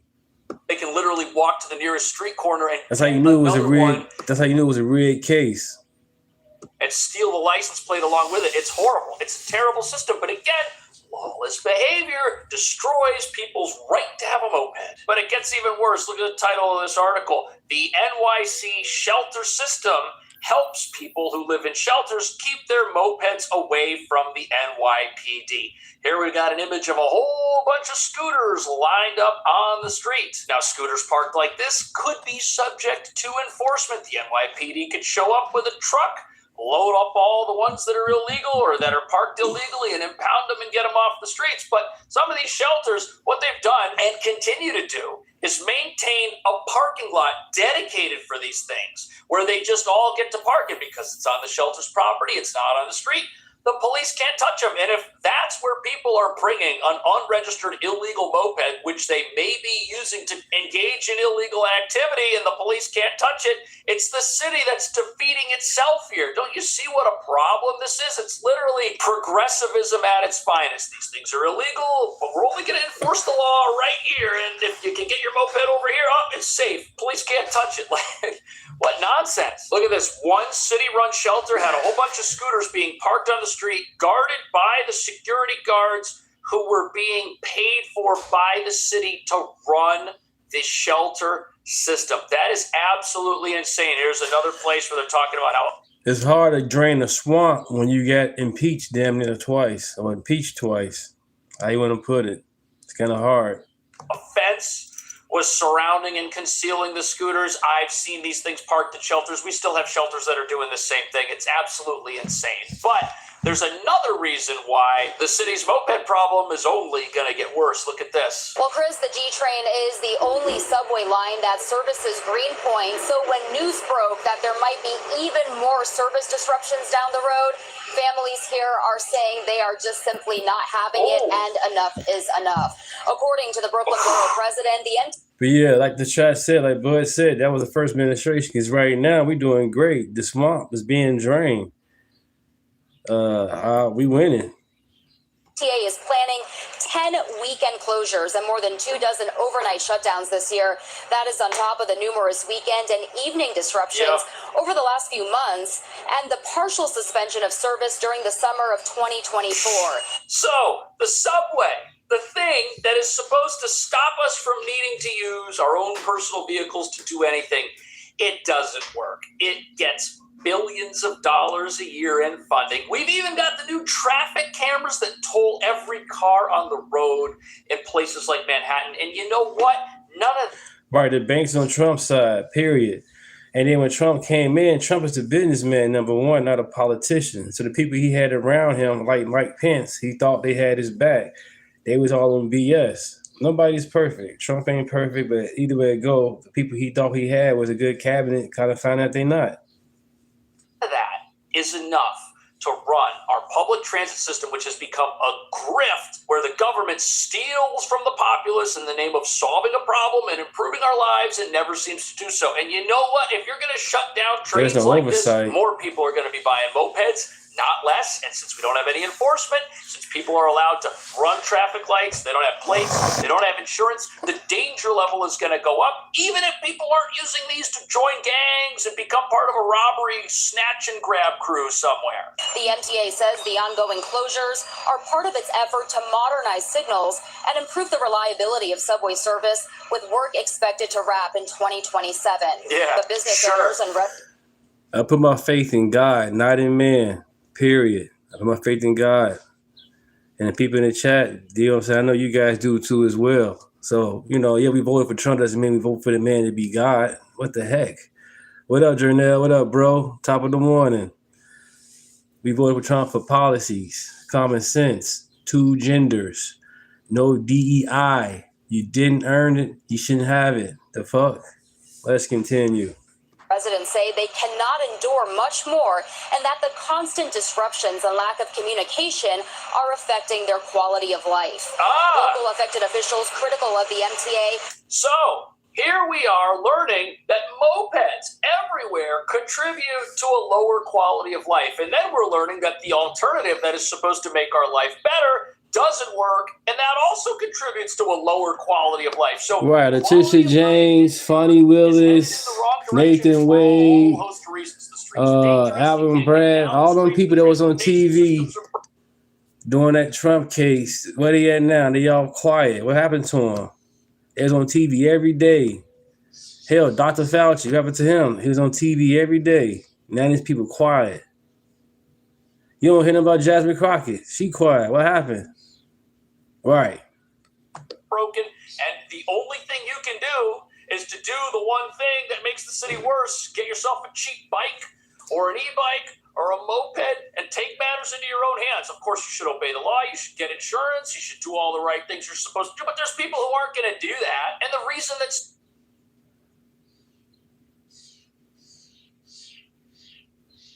and squatters take over our apartments like it's no tomorrow. Our mayor is out there claiming he's got this city on the right track. A track which targets the middle class and plans to take away everything they have. Exclusive video takes you inside a Morrisania building where people are stretched out across the staircase. Tenants say this is what they have to navigate every day, stepping around people just to get in and out of their homes. I'm proud that together we have answered a call New Yorkers have rallied around for years. We will tax the rich. I've been very open and honest about my vision, whether it be fast and free buses or whether it be higher personal income taxes. Well, what this is going to do, it would devalue the properties in the city. They want to see all of the value, the property values in New York devalue. Government takes over more buildings. 311 data shows complaints date back to June 2025. The tenants say the problem has been going on for much longer, and their cry for help is being ignored. I'm skeptical. The stairs are just there everywhere. I can't figure out for the life of me why you would support that, because what he's doing is going to be hurtful to New York City. I'm concerned that for the first time in my life, I don't know that New York City will recover from this.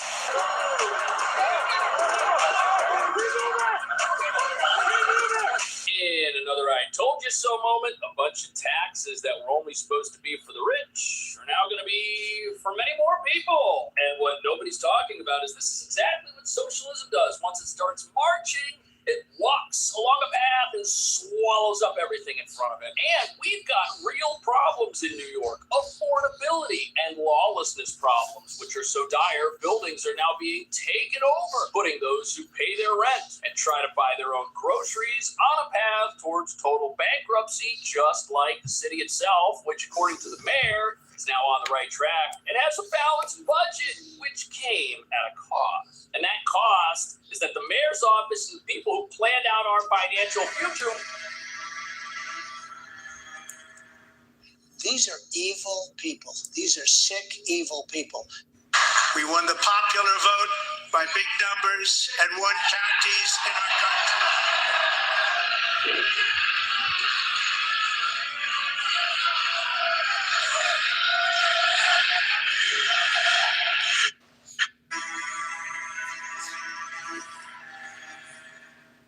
These are evil people. These are sick, evil people.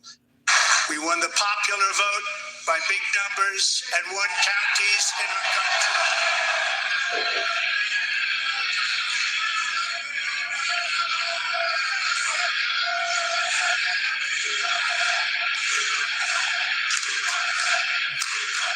2,700 to 525 with a map that reads almost completely red for Republican. A few minutes later, the chair now directs the sergeant at arms to restore order, remove the Get him out of here.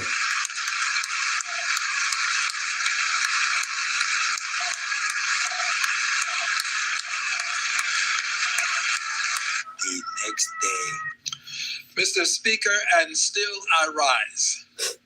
A liberated Democrat, unbought, unbossed, unafraid, and most feared by President Donald John Trump. Many months later. Thank you, Mr. Speaker. Mr. Speaker, and still I rise to announce that last night I called for the impeachment of Donald John Trump, President of the United States of America, for threatening judges and for calling for the execution of members of Congress. If ever there was a person who ought to be impeached, it's Donald John Trump. Now, there are many people who don't want to see this happen. They don't want to vote for impeachment. Well, there were people who didn't want to cross the Edmund Pettus Bridge, but they marched on. I shall march on. I shall march on. Yep. I wouldn't be so sure about that. Spread it. Run from it. Destiny arrives all the same.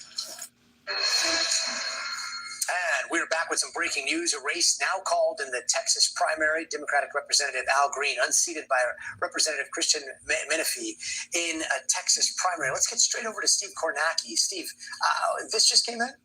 Yeah, Gotti, and I think the scale of this one is really surprising here because, again, we're talking about runoffs, meaning, these are two candidates who faced off back in March in a preliminary election. There were multiple candidates then. Nobody got 50%. It was very close in the preliminary between Menefee and Green. Get his Green, butt kicked. Long-time incumbent. Menefee just elected in a special election to a different seat a few months ago. But wow, what a difference a few months make here in this runoff election. Menefee now is absolutely kind of pouring it on over Green. And in particular, what's happened in this district is right around Houston and the big suburbs just south of Houston in Fort Bend County. And what's happening is Fort Bend County is the political base of Al Green. In that preliminary, he did great there, made him competitive district-wide. The floor has just fallen out for him in his own political base tonight in Fort Bend County. He's getting clobbered there. This is a battle of two incumbents. Again, Green has been there for decades. Menefee was elected to a different seat in a special election just a few months ago in that redistricting sort of war in Texas. They merged those two districts into one, and Menefee survives in this battle of incumbents. Great. Thank you so much for that update. We'll be checking back with you in just a bit. What? You step way back here. Come on, line, hurry up. Hurry up, go. Or just run it. Just run it.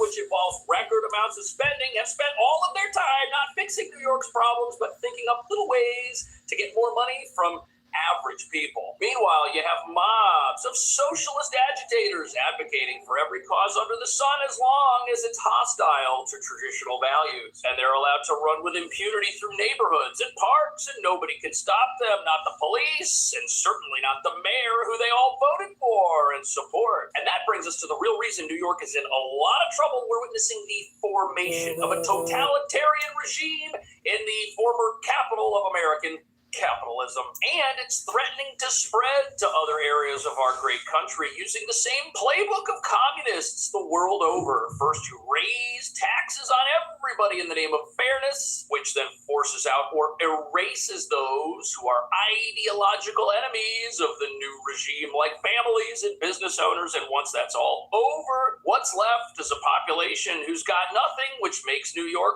ready to be rebuilt in an anti-capitalist image, which sadly looks like this. Exclusive video takes you inside a Morrisania building where people are stretched out across the staircase. Tenants say this is what they have to navigate every day, stepping around people just to get in and out of their homes. My son go to school at 6:30.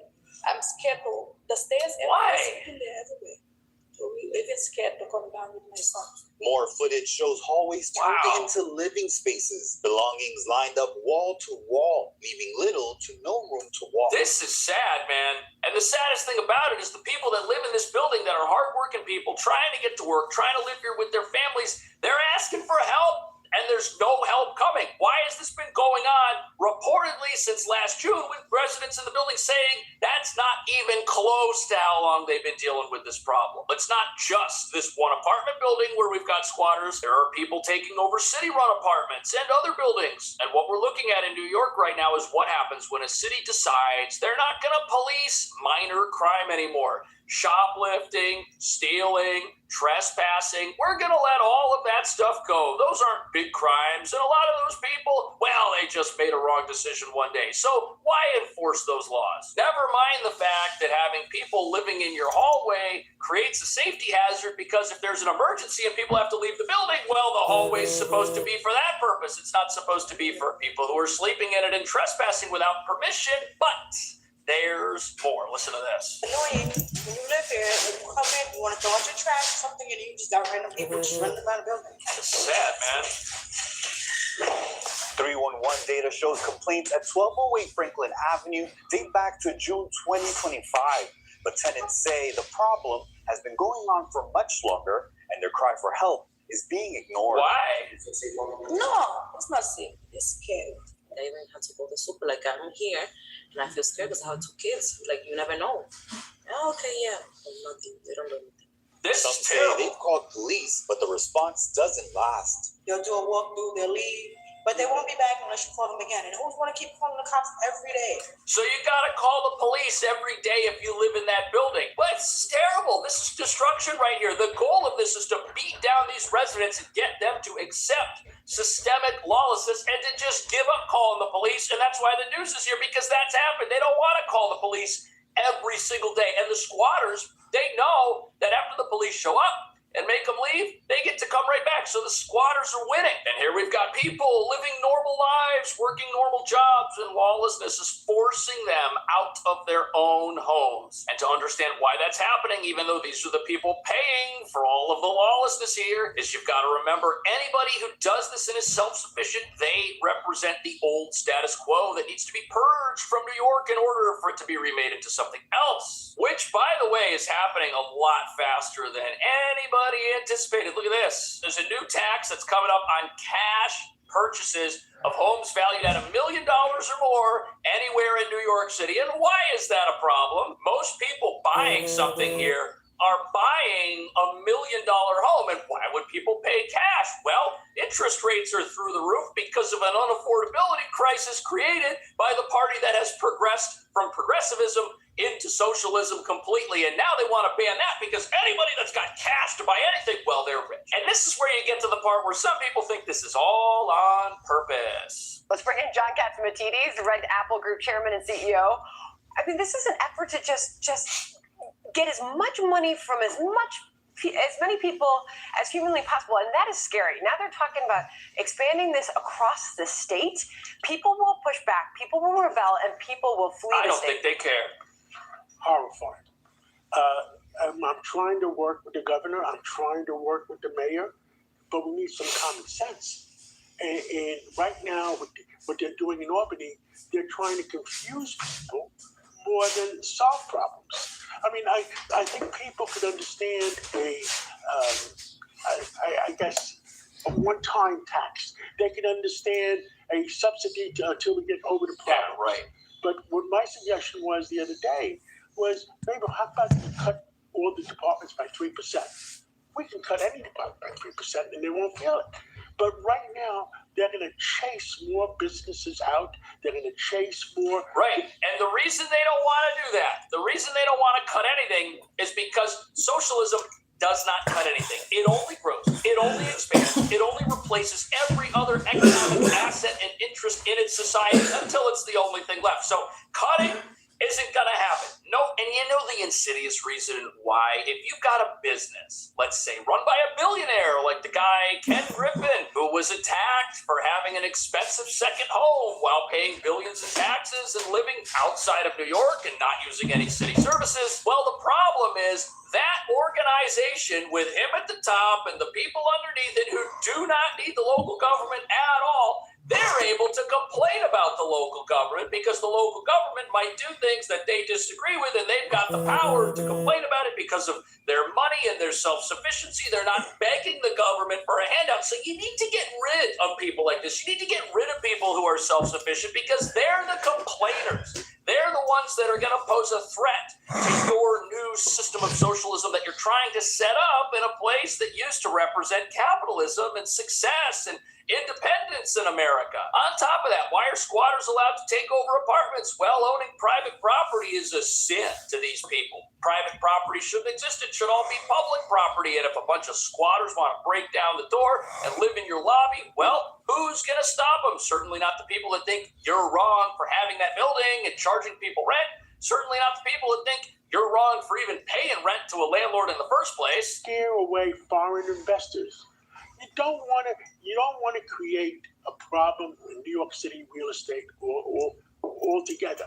And Foreign domestic, you just don't want to chase anybody out of the city. You want those people here spending their money here, shopping here, sending their kids to school here. You want a thriving New York City. Chasing people out who pay, for the most part, the most in taxes, why would you want to send them elsewhere? Oh. I don't think Mamdani wants a thriving New York City if that thriving New York City is built on a foundation that he himself, as a professed democratic socialist, believes is wrong. He's going to look at that. He's going to say, that's wrong. That's a problem. It shouldn't be out there. We need to get rid of that system. And this is where we have to understand that it's not that the mayor is stupid. He just has a belief system that is contrary to how New York City and capitalism have operated. It's a contrary system. That's why it doesn't make any sense to people who say, well, we need these people. What are you doing? If you're trying to defeat what you think is evil and morally wrong, you'll have to do stuff that doesn't seem rational to people who don't believe that owning a business is something that shouldn't be allowed to happen. I also want to talk about Ken Griffin, okay? The city could definitely use him here, but he's now threatening to double down in Florida. This is Mamdani today. I'm possibly having a discussion with him to, I don't know, woo him back. A member of our team reached out to his to set up a conversation. That continues to be an open invitation, and it's part of invitations that I've made to a number of business leaders across the city. I'm there to listen and there to have a conversation that goes beyond places of agreement, but perhaps places of disagreement. Hear honest reflection, critique, and not put any precondition on the nature of that conversation. This after. Okay, so what that basically means is, you know what? I don't want people to know New York City is marching full tilt towards a communist cliff. So you know what? We're going to reach out to this person. We're going to try to smooth things over with them. It's not a big deal. I want everybody to succeed, even though I just attacked this person a few weeks ago and have basically told anybody like him that if you come here, you could be next on the menu for my disagreements. But this billionaire, he said that he wants an apology. And I don't think he's going to get it because it hasn't shown up yet. And an apology would mean that somebody has realized that the things they believe are morally wrong might not be. And I do not believe we're going to get a public apology here. I don't think that's going to happen. And here's why that's a bad idea. Griffin said it was creepy when the mayor stood outside of his apartment and talked about him needing to pay more taxes. So apparently there's some reports that he's reached out to Griffin, but Griffin's waiting for an apology. Where do you see all this going? I think Griffin is waiting for an apology, but I think he's going to be. I think he's reached a situation where if he doesn't get screwed this time, he's going to get screwed next time.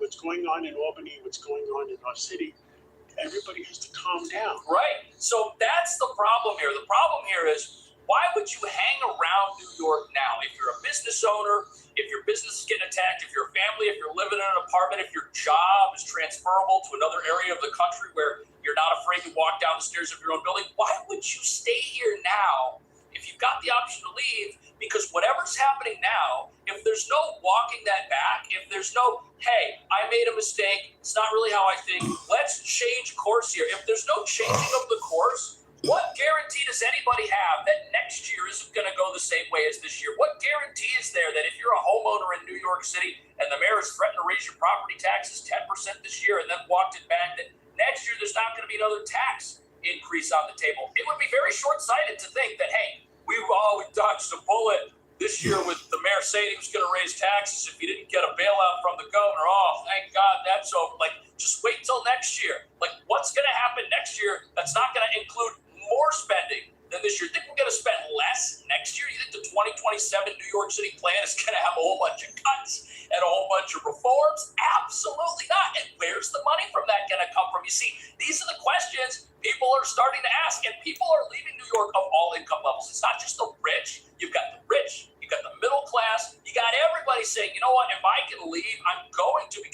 just don't see any changes on the horizon. And that's got some people saying that New York City has passed the point of no return. Listen to this. I'm proud that together we've answered a call New Yorkers have rallied around for years. We will tax the rich.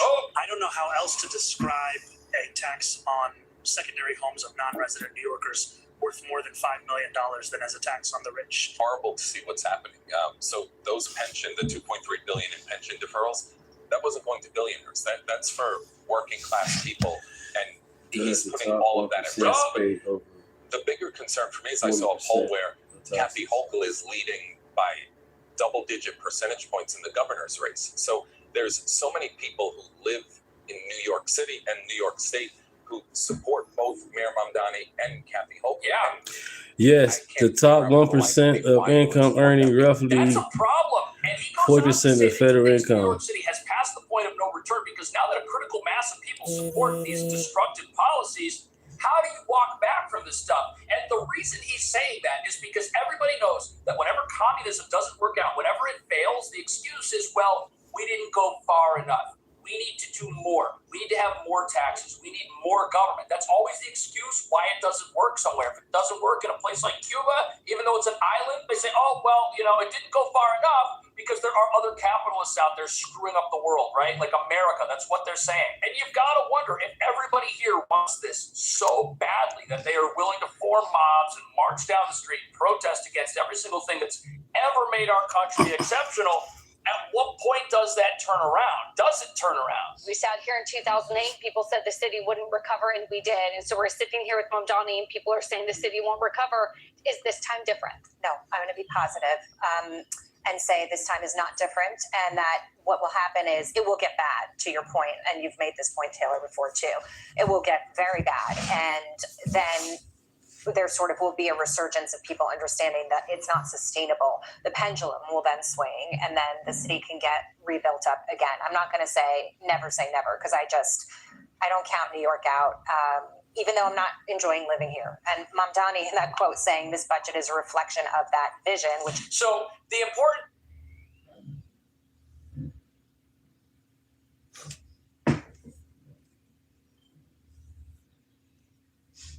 I'm endorsing Graham Plattner for Senate in May. And here's the reason why. Graham Plattner is the real deal, and people are ready to vote for someone who will actually fight for them. Not just nibble. Says a woman who thinks she's Indian. Not just wimp out and holding the rich and powerful accountable. Graham Plattner has the grit to go against the grain and to fight for what is right. Don't lose sight of the Democrats' other star candidate, Graham Plattner up in Maine. I don't want Tallarico to steal Plattner's thunder as the weirdest possible person you could have recruited to run for the United States Senate. The Washington Free Beacon has a new story out about Plattner, and they have Plattner suggesting that legendary American sniper Chris Kyle, you know Chris Kyle, the movie, I'm sure you've seen it. They've got Plattner saying that Chris Kyle shot innocent civilians in Iraq in order to inflate his kill numbers. He also, Plattner, that is, bristled at the idea that a former Navy SEAL like Kyle and his platoon should be called heroes. Let me quote Plattner for you. Quote, Kyle's stories about how many people he was shooting certainly track with the behavior I witnessed in Ramadi, said Plattner. It's relatively easy to get high numbers if you're a little less discriminating in your fire than, say, a more professional unit would be.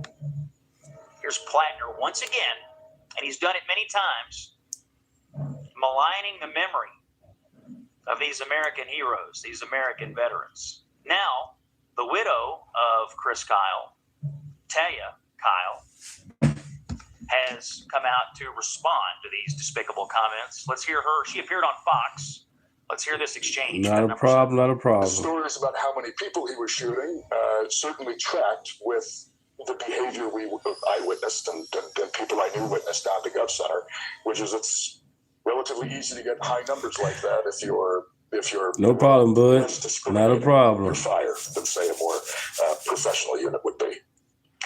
What went through your mind when you heard this? Oh, I mean, to me, it's just like nothing. It's crazy, but I be showing them facts, and they still want to go against it. But the what about? Ain't a what about. It's right in front of you. That's what it is. They lying to you. And here's the facts. Here it is over here. Here's this way. They still want to, it is what it is. It says, I want attention more than disparaging a national hero who's also dead. It's transparent, it's cowardly, it's lowbrow to lie about somebody else, right? And it Right. Now first was tax the millionaires, now it's tax the billionaires. Boy. So we got to talk about the Democrat Civil War that is getting very juicy out in Maine, as you have communist Democrat Graham Plattner, who's also a Nazi as well too. Okay, according to the tattoo that he got while he was in the military, a Nazi tattoo, a Nazi Democrat. He is the candidate for the Democrats in the Senate race against Susan Collins, who is a Republican, okay, and she's a moderate Republican, and he is a far left communist Nazi Democrat. And you have some Democrats, some moderate Democrats, whatever that means, right? I'm not sure if any moderate Democrats actually exist anymore, but you have some Democrats who claim to be moderate who are now coming out and saying, we're not supporting Graham Plattner, right? He is too far, right? We cannot vote blue no matter who this time, because this guy is out of control with some of his wild comments that he said before the past. That plus the Nazi tattoo is starting to add up, right? And it's getting to be too much for some in the Democrat establishment. This is why they are abandoning him going into this Senate race, okay? Despite the endorsements from Bernie Sanders, Elizabeth Warren, others, okay, who always boo-hoo whine and cry about Nazi, fascism, right? Whatever reason, they're totally cool with a Nazi, becoming one of their colleagues in the Senate. Find that tattoo and his commentary about it to be personally disqualifying. I hope Maine voters agree with me. I think it would be a mistake for the Democratic Party to think that Graham Plattner's brand of the Democratic Party is what wins us durable majorities throughout this country.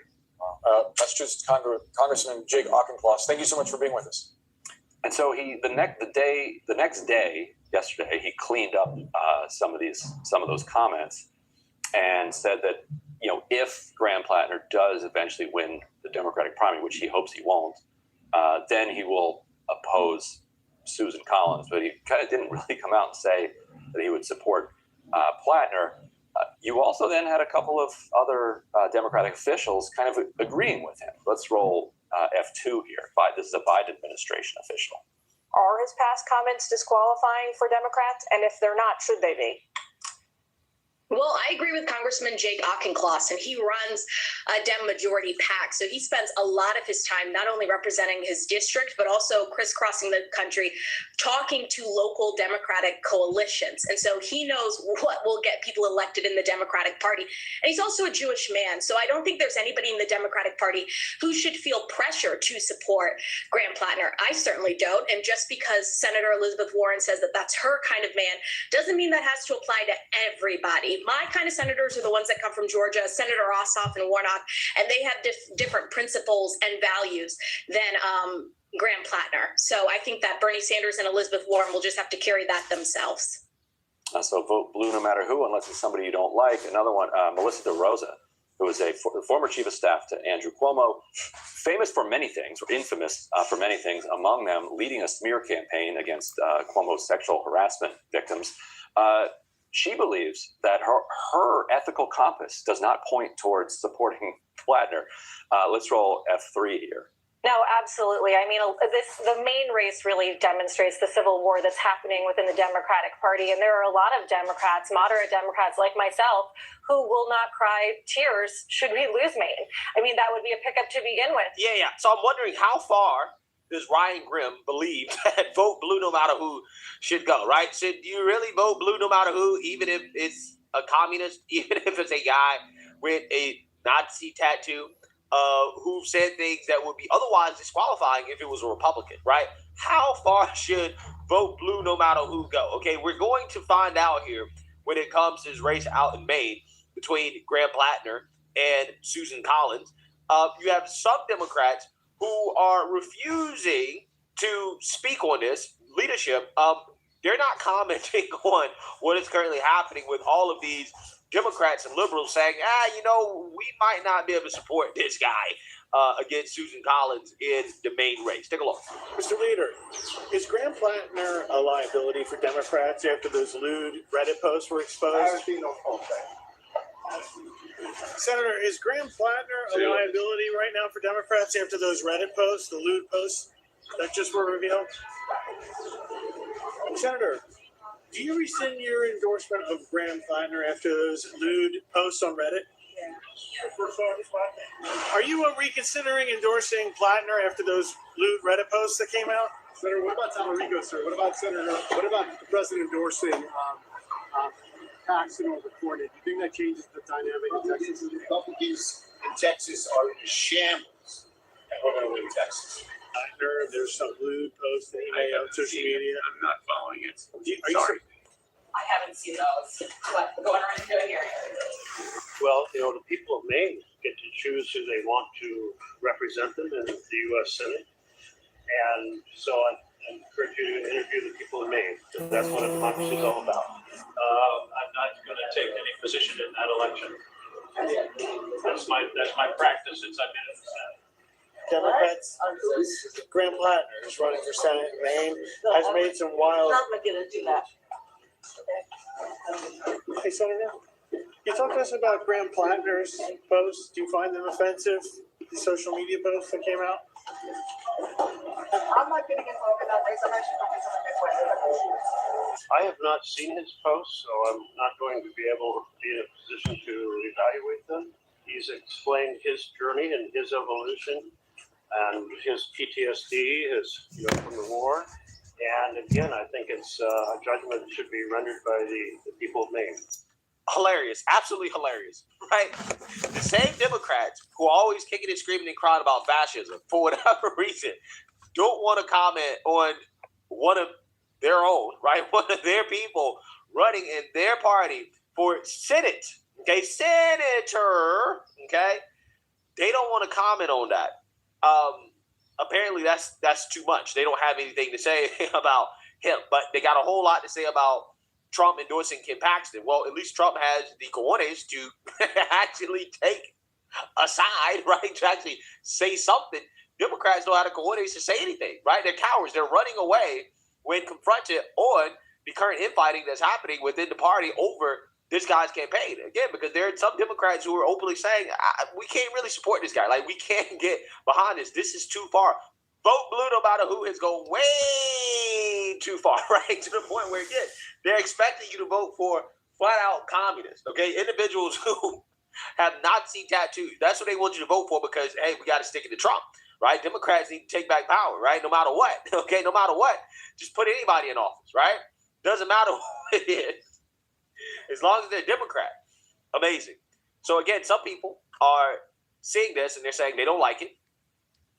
Susan Collins, again, being a more moderate Republican, it makes it a lot easier for them to say, hey, you know what, maybe just maybe we should support Graham Plattner, right? Because, again, Susan Collins is not far right in any sense, okay? Maine is basically a blue state that can be purple, right? So her, as a Republican, winning that seat, being in that seat as a moderate Republican, I think it makes it easier for some Democrats to say, we're good on Graham Plattner, right? So let's get into this. Top Democratic officials and lawmakers are breaking with Democratic Maine Senate candidate Graham Plattner as his past blunders and online history stack up. Plattner's ascendancy to the top of the ticket in vacation land broke with the Democratic establishment in Washington, D.C., and since Governor Janet Mills exited the race, questions about whether he is the right choice to take on Senator Susan Collins have exploded. Much of that is fueled by scandals that have cropped up seemingly week after week, be it a tattoo on his chest of a Nazi symbol or inflammatory posts online. Some in the Democrat Party warn that it's spurring a civil war between the moderate and left wings of the party. Yeah, I mean, there's only so much that the so-called moderate, which is also far left, right? Let's be real. There's only so much of the so-called moderate wing that the Democrat Party can actually take, right? At some point, you can't claim to be moderate. You can't claim to be sensible. You can't claim to be, not a communist, not a socialist, but get in bed with people who are overt communists and socialists. Again, like Graham Plattner, like a Zoran Mandami.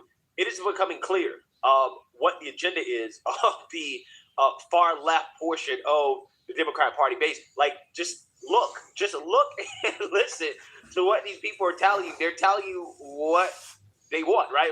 What they want to turn this country into.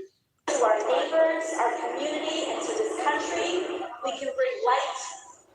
Yeah, I think that pretty much sums up the agenda, right? And what the Democrat Party stands for, what they're going to stand for if they allow themselves to lose this civil war to the far left, which right now they are losing badly, right? They're losing badly, okay? Zoran is running New York City, a flat-out socialist. Graham Plattner forced Janet Mills, a sitting Democrat governor, out of the race, right? Out of the Senate primary. Like, no problem, Stephen, Rob. Okay, you in the chat? You can stay in the chat. No problem. Just stay subscribed to the channel. As long as you subscribe to the channel, you can stay. Ain't no problem. Eating them, right? This is why you don't get in bed with these left-wing lunatics. Melissa DeRosa, former New York Mayor Andrew Cuomo's chief of staff, told Fox News' Brett Baer that Plattner's rise and ensuing questions of his fitness as a candidate are demonstrative of the bubbling conflict within the Democratic Party. Quote, the main race really demonstrates the civil war that's happening within the Democrat Party, and there are a lot of Democrats, moderate Democrats like myself, who will not cry tears should we lose Maine, DeRosa said. I mean, that would be a pickup to begin with. Wow. Senate Democrats view Maine as one of the most viable pickup opportunities in the 2026 midterm cycle in their quest to regain control of the upper chamber. Plattner is not the candidate that the party bosses wanted, but since jumping into the race last year, he has built a growing national profile that reached new heights earlier this month when he landed on the cover of Time magazine. Still, his unearthed Reddit posts ranging from bashing a soldier shot by the Taliban to masturbating in portable toilets have unleashed. Okay, no problem. No problem at all. I got you. Fresh scrutiny from both the National Republican Senatorial Committee and Democrats alike. Yeah, he's a weirdo, right? He's another freak, just like James Tallarico. And again, this is par for the course in regards to what the Democrats are going to be offering the American people, right, moving forward. These are the type of weirdos and lunatics. No problem. All respect to your dad. Take care of him. Prayers and blessings to you and your family. Thank you. That are going to come out of the far left portion of the Democrat Party base. Okay, so get used to it. Get used to these Nazi, communist, socialist, weirdo, freak candidates that keep popping up, right? They're going to continue to pop up. They're going to pop up more and more and more as these individuals gain momentum, and they're winning this civil war. They really are. Quote, Democrats shift from quietly distancing themselves from Plattner to openly disavowing him proves his baggage is catching up with him. The main voters won't excuse it. Plattner's deviant, scandal-plagued history is only the beginning of the problems he has ahead. And top Democrats in both the House and Senate, including Senator Bernie Sanders and Elizabeth Warren, were quiet after recently pressed by Fox News Digital on their backing of Plattner. Yeah. So unsurprisingly, leftists are pissed off that you have some of these establishment Democrats coming out and trashing Plattner, okay, basically low-key hoping that Susan Collins wins. They're very, very, very upset. Party Democrats. And here he's just denying objective reality. He said claims that he would endorse her implicitly or otherwise are wrong. You literally did implicitly endorse her. Like, we just saw you do that. Plattner's tattoo is disqualifying is what you said. Well, it's only going to be Plattner or Collins. That's who's going to win. It's one or the other. So if you're saying not Plattner, what are you fucking saying? You're saying exactly what we know you're saying. He continues, as I said months ago, I find Plattner's Nazi tattoo and his commentary about it personally disqualifying. If it were me, I'd vote for someone else in the Maine Democratic primary. He's the nominee. It's over. It's done. Regardless of what happens in Maine, Democrats need to take back the Senate, and I'll keep working hard to make it happen. What a sick joke. What a sick joke. So I said resign. People are showing here, look how much money you've taken from the Israel lobby, and this is why you'd be comfortable with Susan Collins and not with Graham Plattner, because he's not taking any money from the Israel lobby. Right, if you move to a red state, it was personally disqualifying, and I hope many voters agree with me. One, vote there are two choices in the race. red. Two, the race Vote could decide red. the Senate. Three, Your statement will And be stay a monster red. GOP ads. It already is, by the way. It already fucking is. 4, nobody in Maine wants anyone in Massachusetts to tell us what Vote we should red. do. Shout out to Ron Filipkowski, man of Midas Touch. He's fucking awesome. Tommy Veter says, have you called or met with him to discuss it? Talking about, you haven't even talked to Platter? You're just endorsing against him. Gee, I wonder why that is. Could it be because you take $1 gazillion in Israel lobby money and he's critical of Israel and critical of the genocide and you support the genocide? Is that why? Is that it? Does that have something to do with it? You diet MAGA fucking prick? Hanania says, seems like you either support Plattner or Collins, and there isn't a third option. In other words, even Hanania hates Plattner. Even a guy who hates Plattner is going, don't fucking lie to us. We know what you're saying. We know that you're clearly subtly endorsing Collins and snubbing Graham Plattner. Rachel Bittencofer, by the way, she's a more centrist Wow, Democrat. She's not on the same page I 400,000 am, but she people. says, Wow. we need to take back the Senate, but don't vote for the Democrat because I want to pretend a tattoo and not positions make him a Nazi while we are facing actual Nazi policies. And ladies and gentlemen, that's the debate ending point. That's the fucking mic drop point right there. We are watching the closest thing to American Nazism we've ever fucking seen in our lives. Yeah. So you see, they heard that. Hilarious. Absolutely hilarious. Apparently, Blue and On, they believe that we're currently living in a Nazi regime. In order to stop the Nazi regime, you must vote for the Democrat with a Nazi tattoo. Amazing. Absolutely amazing. I don't know, man. I personally think that this race is going to be interesting. Right now, allegedly, Graham Plattner has the advantage, but we're going to see what happens as we get closer to the midterms in regards to polling. A state like Maine, again, it's a very weak.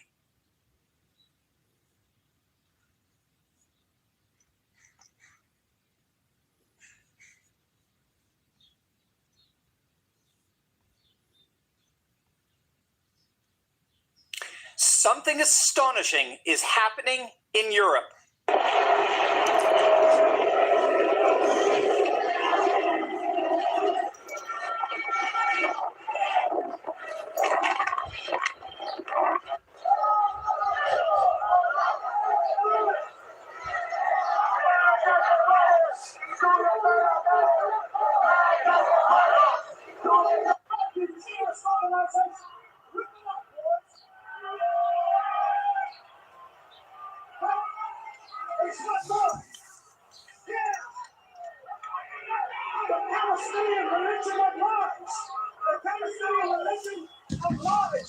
Scholars are calling it a civilizational inflection point, that historical moment when the accumulated weight of elite failure, cultural displacement, and democratic betrayal becomes so total, so undeniable, and so personal to so many millions of ordinary people simultaneously that the entire political order cracks and something new forces its way through.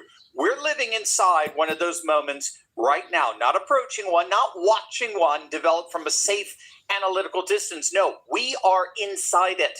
And the evidence is arriving so fast from so many different countries and so many different languages that even the most committed defenders of the old order are running out of ways to explain it away. Stick with me to the very end of this video because we're about to find out that this isn't a simple protest. This isn't a reactionary backlash.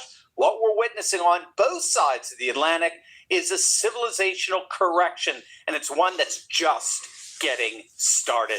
Hey gang, it's me, Dr. Steve, your patron professor, enjoying yet another glorious day in the Trumpian golden age that you made possible back in November of 2024. So if you want a front row seat on how you continue to change the world in ways you never even imagined, you know what to do. Make sure to smack that bell and subscribe button. Also, a quick programming note, something very special is coming this summer for the Turley Talks community, and Atlanta is going to be the place to be. If you haven't already, like, share, and subscribe. If you haven't already, like, share, and subscribe. Name is Deontay, or you can call me D. Thank you. Let's continue. It's been 2 hours and 28 minutes. Can't share all the details just yet, but the patriots who are on our newsletter list will be the first to know. So scan the QR code below and get signed up right now. All right, let's dive right in here, gang. What up, bud? News election alert. Pennsylvania goes to Donald Trump. Donald Trump is the president of the United States. Few pundits recognize how historic, how absolutely earth-shattering That moment in 2016 actually was. Since then, it's simply undeniable that the world has changed and changed dramatically. And nowhere are we seeing the ripple effects of that Trump victory than in the UK. Though just a few years old, Nigel Farage's Reform UK has proven that a populist movement can go from protest to power in a democratic system that was specifically designed to prevent exactly that kind of populist disruption. When Nigel Farage founded the modern incarnation of Reform UK just literally a few years ago, the party had 0 council seats, 0 members of parliament with any real influence, and 0 control over any level of government anywhere in the country. 0. The establishment laughed. The commentators sneered. The BBC ran segments explaining why Farage could never win.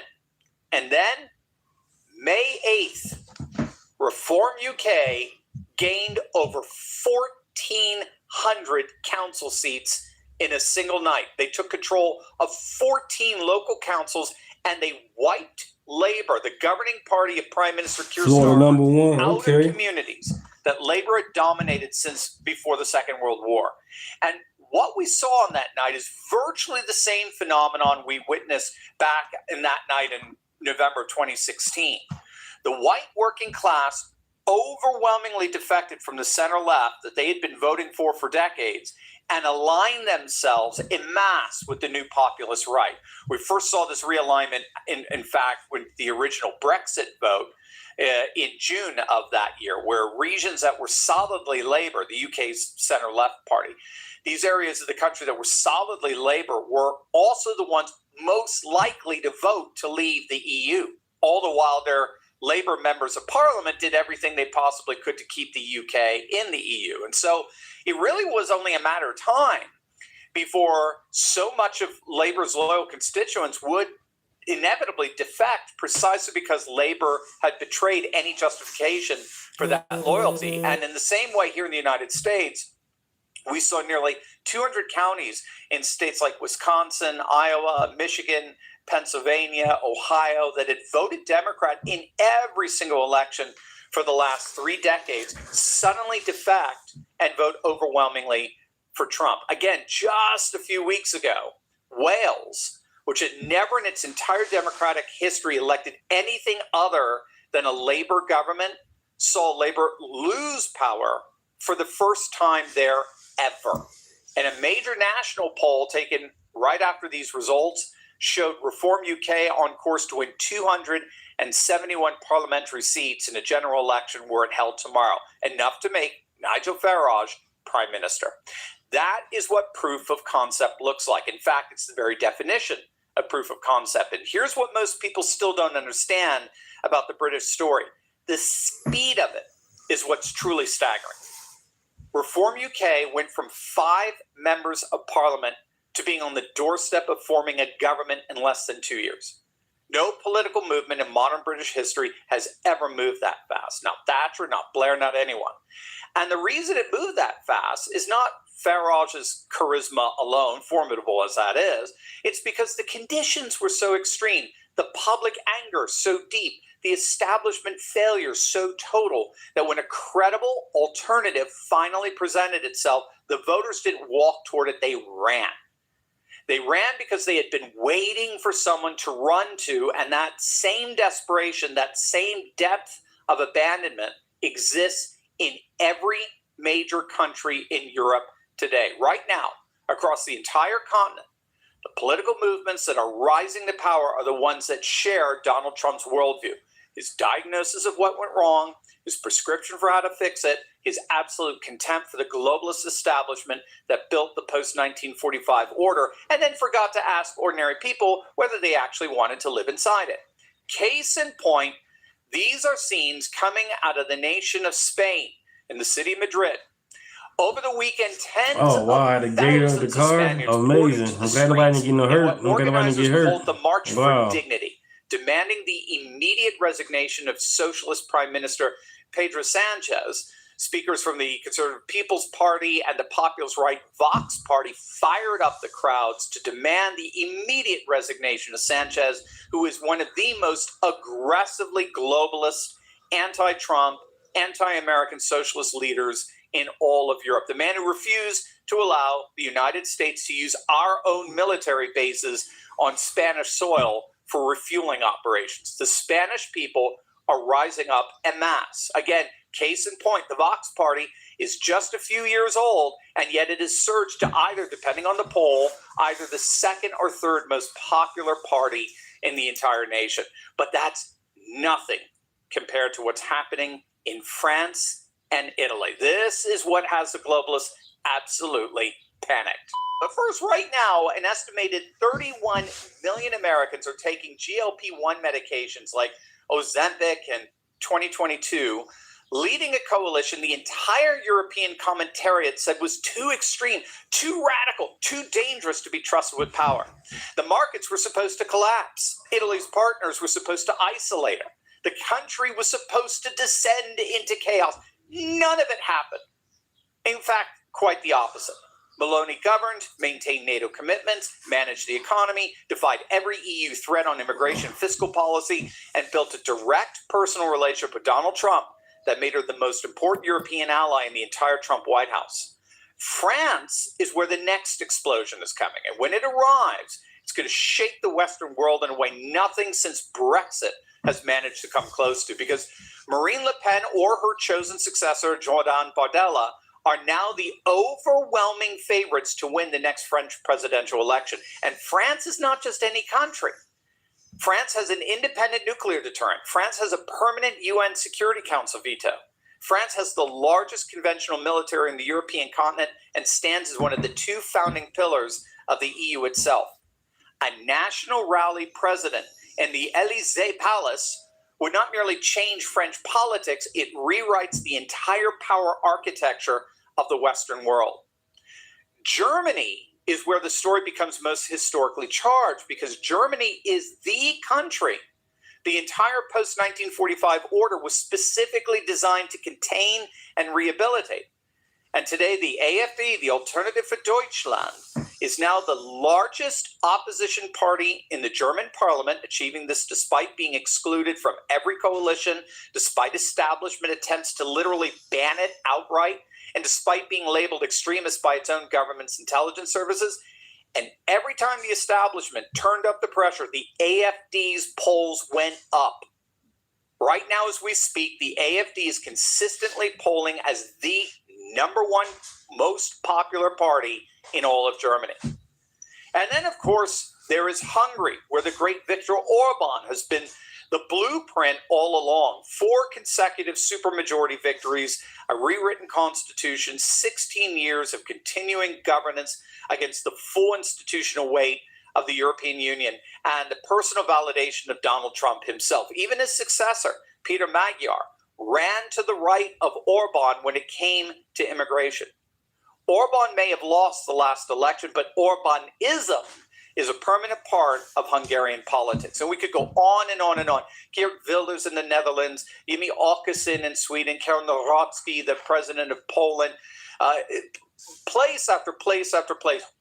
You put all these countries side by side, and the civilizational pattern is impossible to deny. The same 3 drivers every time: uncontrolled immigration that communities never consented to, economic systems that enrich the credentialed class while delivering managed decline to everyone else, and an establishment that responded to legitimate anger with condescension, I should say, and accusation rather than solutions. And Trump's 2024 victory added one final accelerant, because it proved beyond any reasonable doubt that the full arsenal of establishment power, prosecution, media suppression, institutional opposition could be deployed simultaneously against a populist leader, and that institutional power still loses.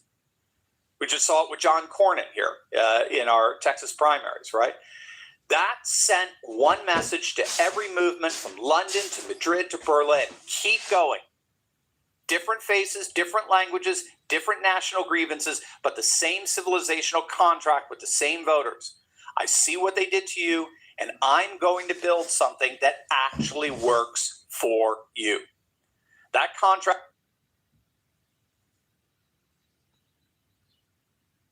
There are moments in American public life when someone says something so clear, so precise, and so devastating to the prevailing political narrative that the only honest response is to stop and ask why nobody in a position of power has been willing to say it out loud before. Jeff Bezos just had one of those moments. While Democrats thought he was one of them, this interview absolutely devastated that assumption. Stick to the very end of this video because we're about to see how one of the richest men on the planet just exposed the Democrats for who and what they really are.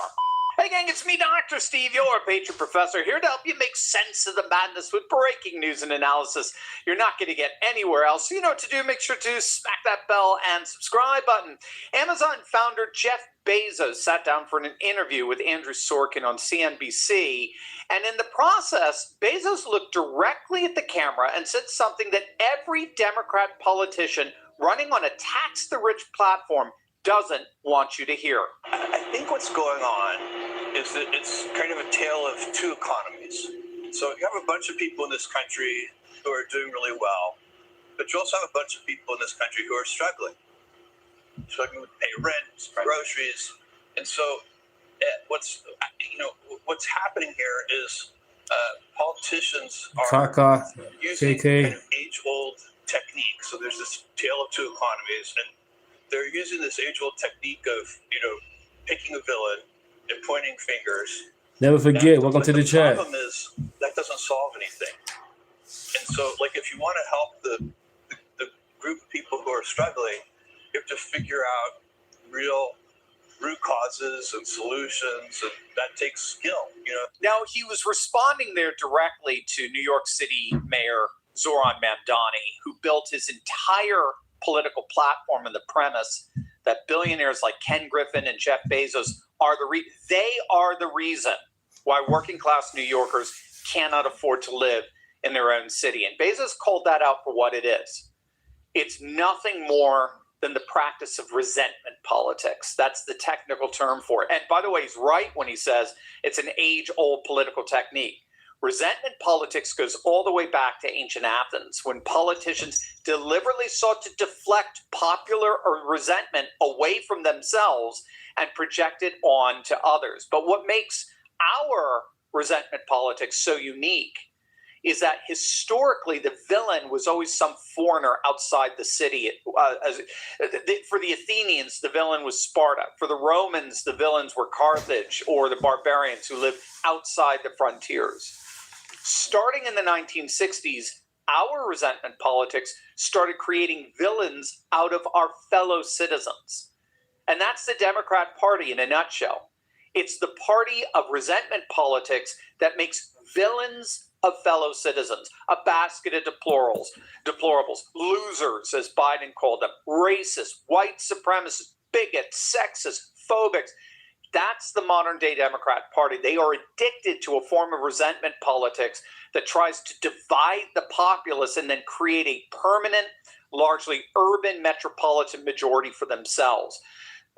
And to a certain extent, it's been successful. I mean, the Republican Party has basically gone extinct in most cities like Baltimore, Detroit, and Memphis. And those cities are perfect illustrations of Bezos' point that resentment politics don't work. Again, you're not going to find a more faithful practitioner of resentment politics rhetoric than in Baltimore politics. I spent 10 years in Baltimore. Baltimore is as Democrat as it could possibly get, and it is, in Trump's immortal words, the very definition of a shithole. It's lost half its population over the last 30 years. It used to be over 1 million. Now it's barely 500,000. It doesn't do anything to help the constituents that still live there. Your rhetoric of resentment just creates a permanent clientele that forever wallow in social misery. They're every bit as poor. They are more poor as they ever were, and the city as a whole undeniably decays. But Bezos wasn't through.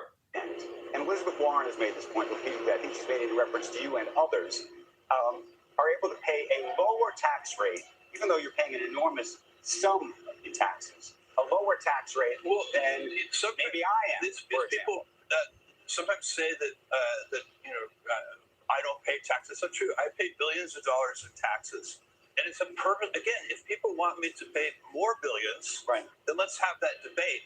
But don't pretend, that's going to solve the problem. You could double the taxes I pay, and it's not going to help that teacher in Queens. I promise you. So you can't connect those two things. Not logically. There are more examples. Why is rent expensive?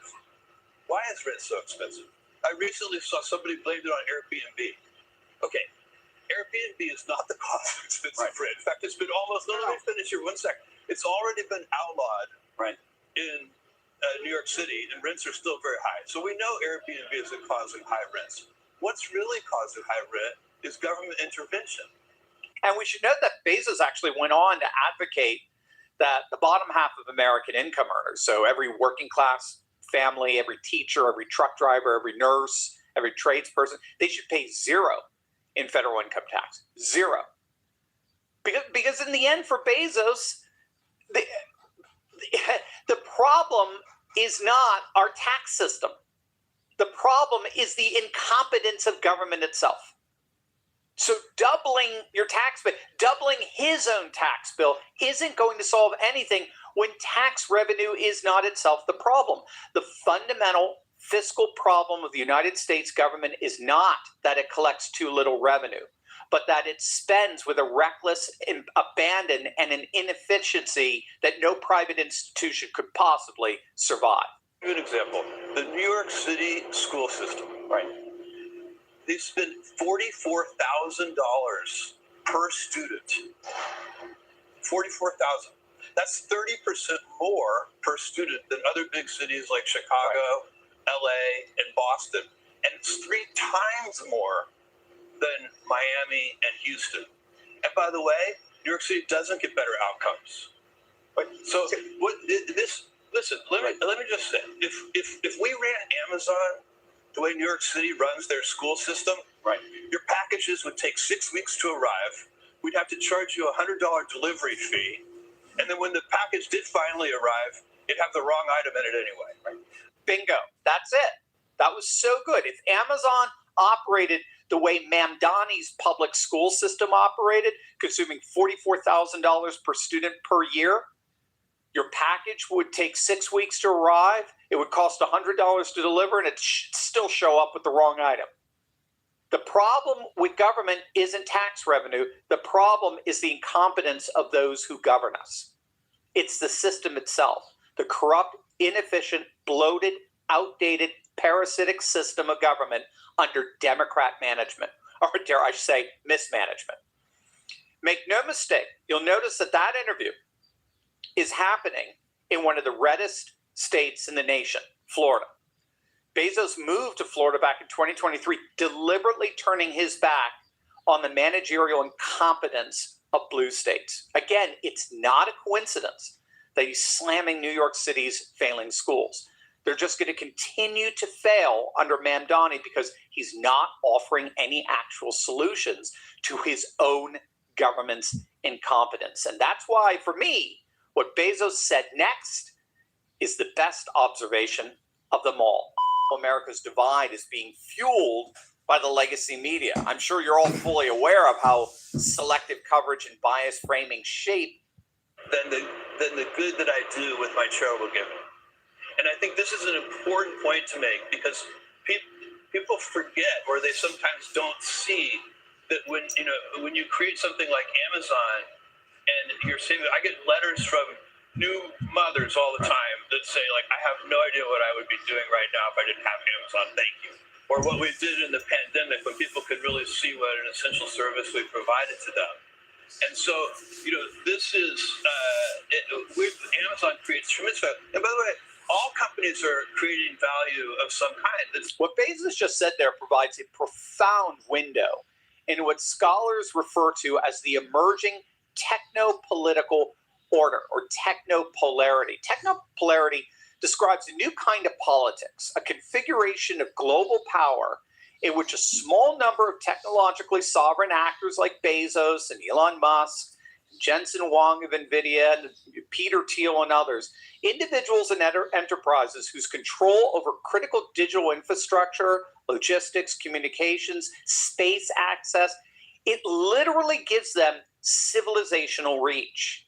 And that reach is structurally independent of, and in many cases surpasses, the reach of governments.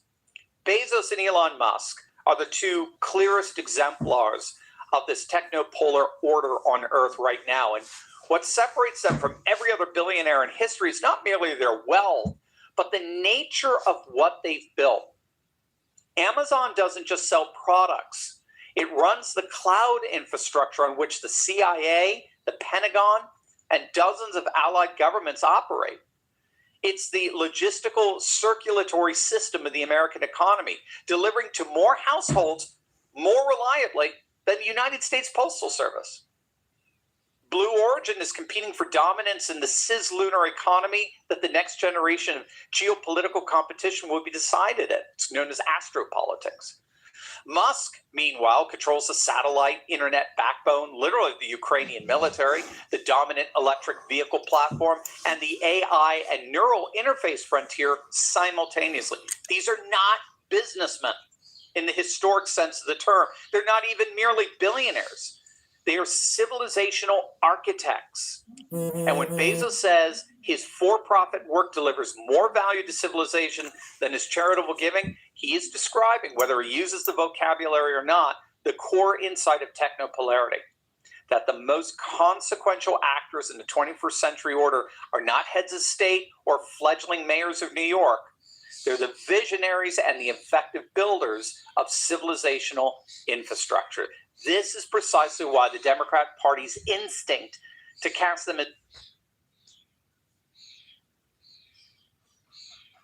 all the information, because they need to know who the middleman is. And by the way, did you... Hassan Piker.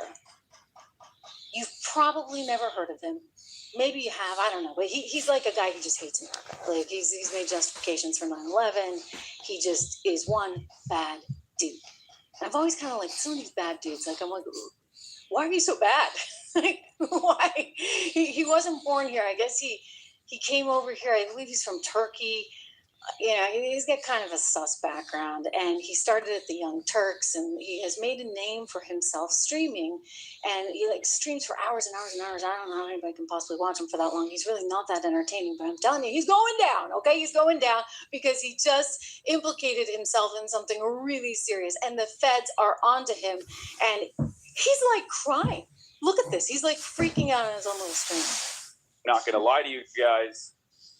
It's not great. The news is not great. Okay. I mean, it's bullshit, but still not great that, you know, they're after your boy. They're up my ass. No. Yeah, they are. He's crying now. You know, he maybe should have avoided all those luxury hotels in Cuba that were bought and paid for by Neville Singman, it is believed. This guy, another bad dude, who lives over in China, is married to the woman who started Code Pink. Funny enough, Code Pink used to try to want to save the Weavers, but then she married him, and it's a lot of Chinese money coming into the equation. So suddenly the Weavers were like yesterday's story. The Uyghurs, forgive me. Yesterday's story. Hassan Piker is now saying, well, maybe it's that guy that they're after, not really me. They want to get after the person that's like financially backing all this, right? And that has the backing of China. Because who's behind all this, right? Who gaslights you like this? Who wants to divide America from within? Foreign actors that are then hiring influencers or sending them on junkets down to Cuba and this, that, and the other, trying to woo them with all their socialism and communism. Hassan admitted that there's a middleman possibly involved. Listen to this. Yeah, Cuba is sick. Wait, like the government reached out to you? So yeah, of course. It's well, not reach out to me. There's like there's a middleman. Oh, you have like an agent? You know, you call up the Hollywood agency and say, hey, you know, we need a communist Sign here. All expenses paid. So he said there's a middleman. Well, you see, Treasury Department wants to know about that middleman. And by the way, Hassan Piker, I think you're kind of in trouble because even if it's a middleman, like, you can't take the money. We sanctioned Cuba, all right? You can't work with the bad guys. You may have your freedom of speech, this, that, and the other, but you can't actually take money from them, okay? Like, that's against the law. Like, sanctions are sanctions. Hate to break it to you, but you could very well be going to the slammer. It's not looking good. Here he is, just spilling the beans on the middleman. Want to go to Cuba? Would you be down? I love Cuba. Oh yeah, you'd be down? Yeah. Okay, I think I got there.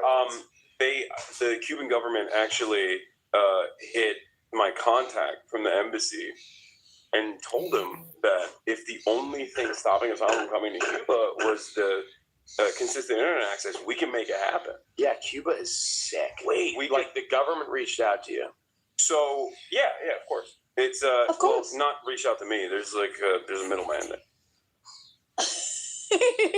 Oh, whoa. Okay, so now he's freaking out because the Treasury Department subpoenaed him and they want all the information because they need to know who the middleman is. And by the way, did you spend any money in Cuba? Did you spend money in one of the sanctioned hotels? If so, oh, buddy, you're going down. This is bad. I'm not gonna lie to you guys. It's not great. No, it's not great. It's not great. Okay. I mean, I think he's gonna cry or swear. But still not great. That Woo! I mean, like, he actually looks like he might be a little bit nauseous or something. I'll tell you, he's completely wrong on one thing. He keeps saying, well, this is my First Amendment right. I can sit there and defend communism all I want. Sure, you go for it. You can. I'm not disputing that. You are welcome to love Cuba from afar. But it is a sanctioned nation. So once you start going down there and possibly taking money from some entities that maybe Cuba has some involvement with, well, you're in trouble. Like, this is serious. And, you know, this little argument's not going to get you anywhere.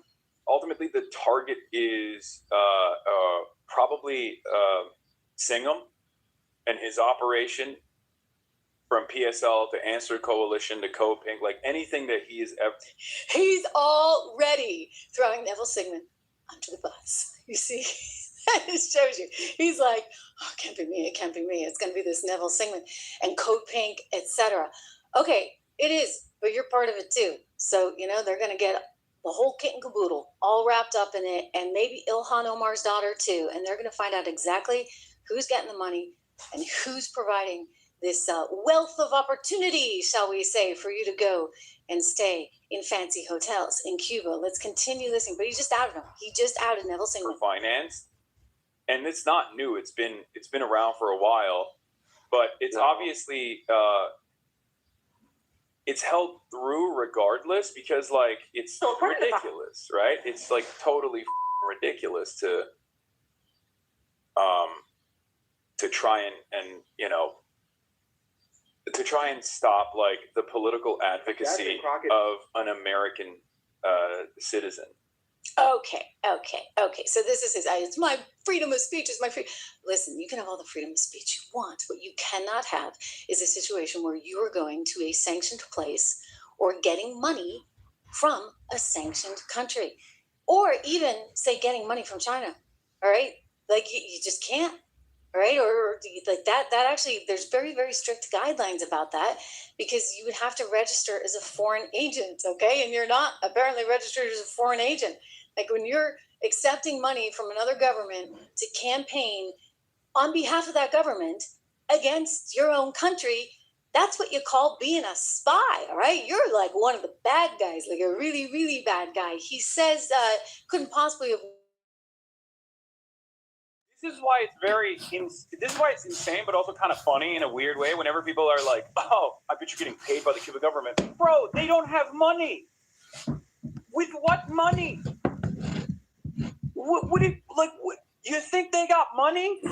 Are you insane? It's one of those things where I can't tell if people are just like so used to only at advancing causes for monetary reasons, like they just can't possibly fathom the idea that someone would want to genuinely help the Cuban population. Well, you know what?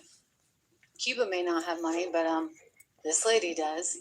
Jody Evans, the founder of Code Pink. Oh, and this guy. Well, that would be right there. That would be Hassan, I guess, with glasses on. Oh, he's got a few different glasses. He likes to sport. So does she. Oh, and Neville, too. So Neville is married to Jody, and Neville is running a massive influence operation. And that has been the subject of many stories by the New York Times and Fox News. Like, all sides are on that. And I presented that information to you over here as well. We interviewed Ana Paulina Luna about it. He's a bad dude. And he's trying to, like, stir the pot, stir the pot, stir the pot. And what do you stir the pot? You try to get Americans to hate each other. Like, that's very valuable to another country. And so somebody like Hassan Piker, as gross and disgusting as he is to many of us, they see him as a value-added proposition because they can send him out into the wide world there and onto his whatever account that he streams on, and people might start listening to him. And if they start listening to him, then they start hating other Americans, and then they become more communist, etc. And that's how this operation goes down. And this happens, unfortunately, I suspect, a lot more than we might think in this brave new world. Randy Fine, representative from Florida, talking about this just today. Let's listen in. Hassan Piker is a disgrace. He is a fake American who's only American because his parents flew here from Turkey to have him, took him home, inculcated him in values diametrically opposed to America, and then sent him here to victimize us. He's a combination jihadist and communist. He's influenced by foreign money. I think that much is clear. He's already blamed it on that. And so he is here. He is a barbarian inside the gates with the sole purpose of degrading and destroying the country. So I applaud the Trump administration for going after him. You know, it's high time. We don't need people like that. Let him go back to wherever he's from. He's probably got 2 passports, right? That's another thing Randy doesn't like, those 2 passports. And he's onto something there. What the heck is Ilhan Omar doing with allegedly a Somalian passport? I'm sorry, you're in Congress. At this point, you just have to give up the Somalia thing. Back to Randy, though, on Neville Singman, because he's the guy that hangs out in China and won't come back to the U.S. because we want him for questioning. These other influences around the world, whether it's Turkey, whether it's Qatar, whether it's Iran, Russia, or China, they know they can't defeat America on the battlefield. So the only way they can defeat America is to destroy us from within, to rip us apart. This is a strategy, frankly, that the Soviet Union developed during the Cold War to try to divide us from the inside.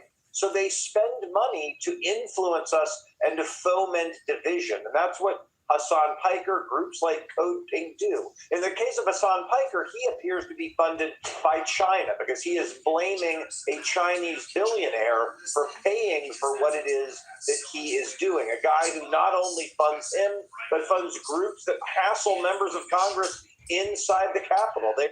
It's bad stuff, guys. It's bad, bad stuff.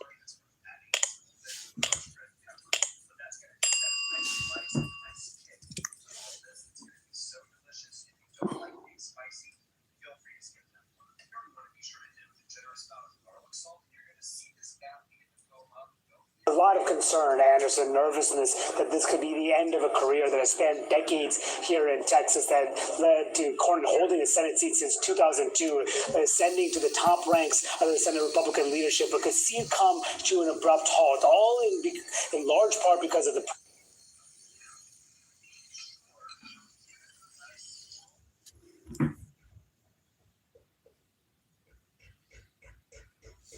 plans for tolling the strait. As he said, our countries have had 200 years of good relations. He wants to have another 200 more. And I told him that this was a non-starter, and he did not want to risk either the Omani individuals or Omani financial institutions getting sanctioned. Secretary, is it in the U.S. interest to waive some sanctions on Iran or to unfreeze some of their assets before Iran has made concrete promises about getting rid of their nuclear program? I'm not going to preview the deal, but I would think that the things would go very slowly in terms of that. So we'll see. Just to follow up on that, because it's our understanding that the U.S. has committed to discussing the matter of sanctions relief during this negotiation period. So just to be clear, is sanctions relief for Iran on the table? Again, it is a multifaceted agreement, and nothing is going to be on the table until we see the Strait of Hormuz open and the Iranians agree that they have to turn over the highly enriched uranium and that they can't have a nuclear program.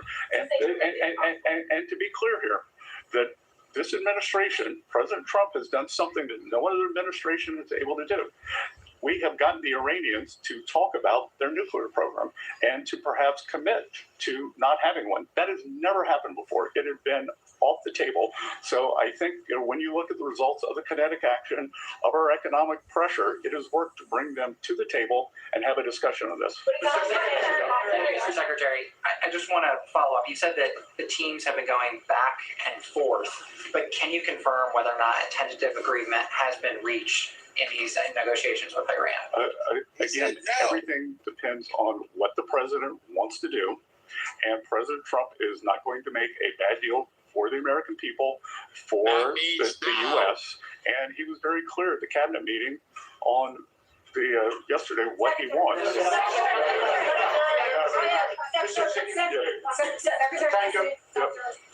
Kara from Intel TV. I'm sorry, did I steal this question because I'm not that person? No, it's you. Okay, thank you so much. Thank you for taking my question, Kara from Intel TV. I really wanted to get your thoughts on digital currency. A lot of our viewers are increasingly worried that digital currency could one day be used to track people's spending or limit personal freedom. What's your philosophy on that, and what safeguards is the Treasury and this administration putting in place to make sure new digital payment systems protect Americans' privacy and freedoms in the future? Well, so this administration has been very clear. There will be no central bank digital currency, which I think would be the first step toward tracking. So we have taken that off the table. We've passed stablecoin legislation, which is bipartisan, and the Clarity Act is now up on the hill. And I think it has bipartisan support. And the most important thing we can do is to make digital assets come into the United States, make the U.S. the home, our regulation, our best practices are what will ensure good standards for these. When you look at digital assets, all the nonsense that happens, all the things you read about, that's because it's the wild, wild west offshore. So we got to bring it on shore. So I would encourage the House and the Senate to get clarity done. A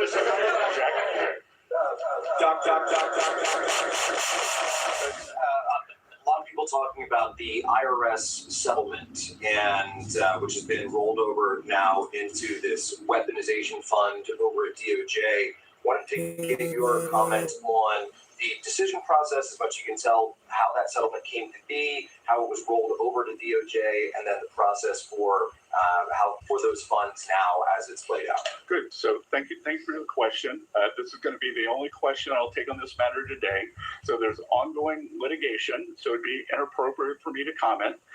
President Trump is a great American who has endured more than 10 years of nonstop harassment and weaponization from the federal and state government actors. A bad actor at the IRS leaked more than 400,000 tax returns, including the Trump family, all the employees, and that's how we got here now. No American should be targeted for political reasons, and every citizen deserves fair treatment and full protection of the law. The Department of Justice represented Treasury and the IRS in this matter, and I'm going to have to refer any questions to Acting Attorney General Todd Blanche. So, thanks. So President Trump has said that we can expect interest rates to come down very quickly a number of times last week. But the market at the moment probably does not expect any rate cuts this year. JP Morgan said this, Morgan Stanley, and so on. So who is right, the president or the market? Well, I think, I believe that we will get through this challenging period now on higher prices. On the other side of this, I've said publicly that I think we'll be back to substantial disinflation. But most importantly, I think we've got the Warsh Fed now. It's a new day at the Fed. The Treasury Secretary and the Fed Chair have lunch or breakfast every week. I had my first breakfast with Chair Warsh this morning, and I believe that he will do the right thing to balance inflation and growth. Secretary, thank you, Secretary Besson. I think you're calling on me. Yes. So I'd like to ask you if you could provide a little more detail on what you're doing to shut down Iran's airlines, and also on sanctions relief. A senior administration official briefed reporters over the weekend that sanctions relief will be commensurate with nuclear concessions. But at some point, if the enriched uranium is given up, should we expect pallets of cash to be flowed to Iran? Can you describe how that looks? Well, a couple of things. On the airlines, one thing that we're not going to do is restrict movement for religious reasons. So Iranians who want to make the pilgrimage to Mecca or Medina will be allowed. We will also allow valid humanitarian reasons. But the other thing we can do is that when these airlines fly, they have to be refueled. They sell tickets. They pay landing fees. Anyone who accepts those, we will sanction. So they should be very clear that the state-owned Iranian airlines, they are outlaws and cannot do this. Since you're the White House briefer today, I know you've been asked this already, but I'm wondering if you could just confirm on the record that there is a tentative deal that has been agreed for ceasefire and then a continuation of Turkey's. That was funny. Again, it's always a mistake to get out ahead of the president, so it is all going to be the president's decision. I think that we can see that the president very clearly stated his three, the highly enriched uranium, no nuclear program. So are those things part of the temporary deal right now, sir? Are those three aspects that you just outlined part of the temporary deal that has been agreed? that if there can be no deal without those, why would there be a deal? Mr. Secretary, thank you so much for taking the time. President Trump at the cabinet meeting said he thought that reducing fraud would help to balance the budget. You put out the goal of getting the deficit to 3% of GDP. What's your timeline for achieving that? And how do you think what can you say to make the markets, given where rates are, like kind of process kind of what your plan and agenda is? Well, the GAO numbers, not my numbers, believe that there's about $500 billion a year of fraud. So could we very quickly get $250 billion of that? The budget deficit is approximately $1.8 trillion. So that would reduce the deficit substantially. If we could get that $500 billion number, I think it would engender confidence. You'd probably also go into a virtuous cycle as the budget deficit narrowed, interest rates would go down. No one reports it, but last year we actually had a fiscal contraction. Just to remind everyone, we inherited the worst budget deficit in history when we were not in a recession or not at war, 6.7%. We brought that down to about 5.5 or 5.4% this year. I think we'd stay on a good trajectory. Mr. Secretary, without an executive order, does the U.S. government have adequate defenses in place to address the risk created by Anthropic's new AI models? We have great collaboration between all of the labs that have the large language models, but between the U.S. government and the labs. So, Thank you, Mr. Secretary. Is me? Okay. Thank you, Mr. Secretary. Appreciate it. First, did you speak with the president before this briefing? Did he show any willingness to this 60-day ceasefire extension? I haven't seen the president today. I just want to follow up. When can Americans, the average American, and can the U.S. economy work for the average American without a deal with Iran? Again, I believe we've already seen oil prices come down substantially. We are pumping more oil than we've ever seen before. And as I said, these are short-term challenges that we will get over, and I think we'll move forward. In the White. Secretary, just to follow up. No, in the White. Oh, thank you, Mr. Secretary. Appreciate it. Given how much this upcoming midterm election will hinge on the economy, what did you think about President Trump's comments in the cabinet meeting yesterday saying he didn't care about the midterms? So you're calling President Trump a statesman? You're saying that he is taking a statesman-like position, that he has a core belief, and he believes that the most important thing is for Iran never to have a nuclear weapon. So I believe those things can be true, that we can do well in the midterms, that we perhaps have the makings of a deal here. And I believe that, and look, the economy, that it is challenging now, but unemployment is still low. Tax refunds were high, and consumer spending is still quite high. So in my private business over the years, I always looked at what were consumers doing, not what they were saying. And I'm in constant contact with the banks, and every income quintile is still doing well. Thank you, Mr. Secretary. On the $250 bill, Mr. Secretary, you said the legalities of it are up on Capitol Hill, but I just wonder what your opinion is personally. Do you think it's a good idea for the president to put his face on America? Again, the president doesn't do it. The House and the Senate have to do it.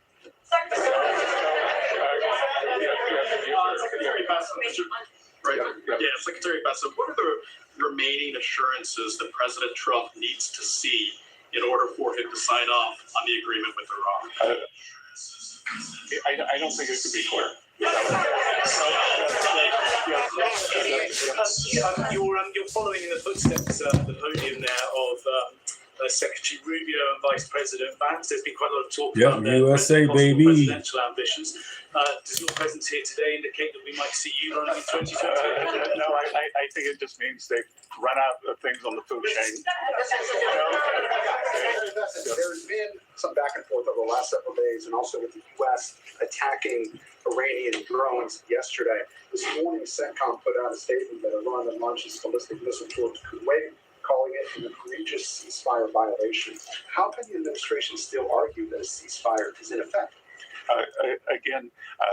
With the Iranian government, we did not have regime change, but we changed the regime. As President Trump said. Yeah, name is Deontay. Welcome to the chat. Yeah, I read the comments. I'm right here with you guys. I'll be live streaming about 3 hours to 5 hours. I'll be right here with it, reading the chat, commenting, engaging, researching, Googling. I'm here. Like, share, and subscribe. Thank you. At the cabinet meeting, as we've said other times, the first layer of leadership was eliminated, the second layer, and we're now at the third layer. And the way to think about it is the Iranian government, such as it is three pillars. It is the elected government, it is the IRGC, and it is the clerics. And they are having trouble communicating. So we are being patient. We do not have unlimited patience. President Trump always. All right, thank you. So everything all right, we're growing 250. Defensive, and 2050. Thank you. What we will continue doing. But if President Trump doesn't think he can get a peace deal, then Connecticut is back. Well, I'm never hoodwinked. Me wearing my MAGA hat, I'm not hoodwinked. I'm 43 years old. Voted for Obama one time. Wish I didn't. Be the way I go. 43 from the west side of Chicago. I'm off the plantation. Republican, baby. MAGA. Without Trump. MAGA. America first, baby. Get off that plantation, Stephen. Get off the plantation, bro. Are you hopeful that the oil prices will go down once this conflict is over, given the fact that the Strait of Hormuz remain closed? And nope, the party never switched. The markets will be 2 or 3 months. I'm not informed. You are. Welcome to the chat. The market, I believe, is very well supplied right now. The market seems to be going into balance. Ain't no such thing as Project 2025, bro. In 2026 with that trash, man. You come in the chat, come with some chat with some intelligent shit. Ain't no such thing as Project 2025, man. It's 26. Y'all said that shit last year. What happened? Nothing. We're going to see this burst of ships come out. So we may actually see how quickly can it be refined, how quickly can it get to its destination. So much, Alicia Shirazi from the Daily Mail. You wrote resilience on your cabinet note meetings. Well, I feel sorry for you, bro. I'm glad you're in the chat. You're welcome to the chat. You can agree or disagree. I have no problem with that. Look over my shoulder, photograph. But I'm not lost. Don't feel sorry for me. Is the United States considering a reconstruction program for Iran if a deal is signed? Again, I think we got to get to the deal before we get to the other side. Before we get to you in the pink. Mr. Secretary, in the red? No, in the pink. In the pink, thank you. No, with Telemundo Network. Mr. Secretary, how effective do you believe the current Treasury restrictions have been in pressuring the Cuban government? And also, if you're in the room when those talks are being held, are there any plans to either tighten the sanctions or to ease the sanctions against the Cuban government to get some type of change? Again, that's going to be up to the Cuban government. We never had their respect. They can go up, no matter what. they can go down. We've tried to get humanitarian aid in, and the regime rejected it. So because they wanted to go through their corrupt system. So they could go up, they could go down. It's carrot and stick. Secretary Rubio doing a fantastic job of managing this process, and we at Treasury are working with them. In the red. Thank you. Reagan Race with the Daily Caller. I want to ask you about Antifa. In October, the Treasury Department started working with the FBI to investigate who's funding Antifa. Can you give us an update on that investigation? How close are you guys to finding out who's funding Antifa? It is ongoing. We made substantial progress, and I think in the weeks and months ahead, we're going to have a lot to report. One thing that did go underreported that I would point out to all of you is the IRS is now giving guidance on the Form 990, which nonprofits they have to file, and we. You know, it's black MAGAs, gay MAGAs, white MAGAs, all type of MAGAs. What do you mean by MAGA is racist? You lack of knowledge, man. You lack of knowledge. MAGA is not racist and Trump not racist. Are going to encourage or demand that nonprofits know their grant recipients. No, you hoodwink. So if a grant recipient is violent, if they are suppressing people's rights. That's fucked up. A black man telling me I'm a hoodwink to another black man. Because I'm thinking for myself, and I know what I'm thinking. I know what I'm living. I know what I taste and ate on both sides. How you gonna tell me on my plate what it is? Come on, man. Welcome to the chat. Steven. You don't know me. I don't know you. But I'm definitely not lost. I believe in God. Jesus died on the cross for my sins. I know what a woman is. Do your party know what it is? What you mean I'm not being accepted? That's the problem now. That's the problem with you black people. I was trying to be accepted by somebody. That's the problem. When it came to segregation, you want to go to the white man school. You want to be the white man this, white man that. That's your problem now. Take care of your own shit. I don't care about nobody think about me being MAGA or not. That's your problem. That's the problem right there. I'm not accepted by MAGA. I don't care. I bought this hat for myself. I love America. Welcome to the chat. Let's continue. Then you are responsible for that. And I think that's a very good first step. There's new government data that shows that Americans are now saving a smaller share of their incomes than at any time over the past 4 years. Are you seeing signs that American households are dipping into their savings to pay for the higher costs of things like gas and groceries? And does data like that concern you right now? Well, so a lower academic literature would tell you a lower savings rate can mean one of two things. The kind of the doomer view that you took, or that people have more confidence, or it could be something else, because for instance, stock market gains or 401k gains might not show up in savings, so they're looking at that, think that they can draw down their household savings. You're obviously concerned about the risks posed by advanced AI models like Mythos to critical infrastructure. No, the problem is, Stephen, you the fool. You in my chat telling me about what I need to do. How about you get out of my chat and go to somebody else's chat or get your own YouTube channel and do your own thing. You can go and bye-bye. How about that? Let's continue. Financial sector is concerned as well. What types of changes are being considered to the AI executive order so we could pass? And do you believe that an AI executive order needs to include the pre-public access for government? Again, we're working very closely with the large language labs. They've been excellent partners. And I do my own thing. If you look at my channel, besides just being in the chat, explore my channel. Just don't be in the chat talking shit. Other than that, I do other shit besides go live stream. I do get my own show, my own channel. Just look me up. It's not that hard.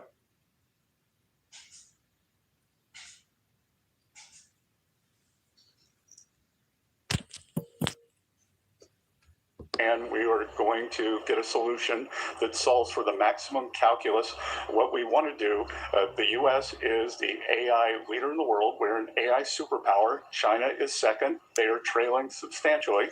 We want to make sure that we keep that lead. So we are working on the exact calculus between innovation and safety, and we want to optimize for that. You in the glasses. You in the glasses. I have no problem with criticism at all. I have no problem with it at all.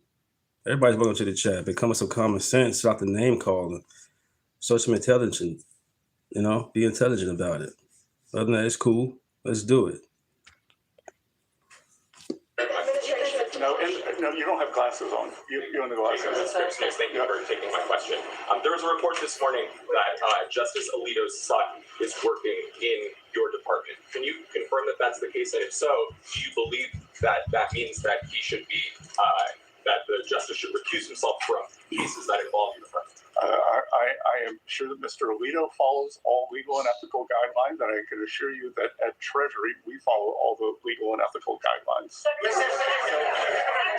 you, Mr. Secretary. I have two questions for you, but just to follow what you said about the... Well, you can call me doctor, so I only get one. Well, I'll shoot for two. You said that it's up to Congress if the president's face is on a $250 bill, but it is actually the Washington Post that's reporting two political appointees from the Treasury Department who have asked agencies to be ready to do that. Do you think politically it's a good idea to put his face on a $250 bill when people are struggling to afford gas? You know, I don't really understand this Washington Post article that who hears from the Post. Yeah, terribly written, terribly edited.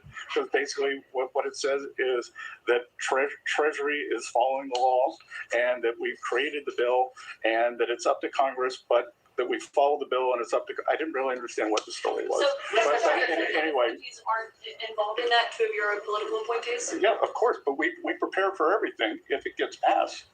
Just like we were ready 6 months in advance for the one big beautiful bill for tax guidance. So we have to prepare in advance. You can't draw something up the day before. Politically, do you think it's a good idea though when people are struggling to afford gas and groceries? And that's crazy because when it comes to YouTube and all these platforms, everybody's using and sharing other people's content to get a point across. So I understand what you're talking about. I'm using other people's content. I got my own just as much as everybody got theirs. We all sharing with each other. It's called YouTube. And for you, you know, says criticize what I'm doing, put your phone down, or at least get your own channel and go from there.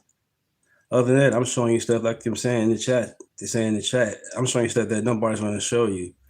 Different opinions, different news outlets, either from Australian news, China, Japanese, Fox, whoever, if I can find that's going to get the point across for you guys that's still stuck in the past, still thinking about Jim Crow, talking about voter ID is racist and all that. I'm here to show you guys and wake you guys up. And I'm learning as well as I'm showing. I'm seeing what's going on as I'm showing it with you guys. I'm agreeing, disagreeing just as much. But other than that, I'm not perfect. I voted for Trump once again. I'm not here to push anything on here with you guys about Trump, liking Trump or disliking Trump. I like Trump.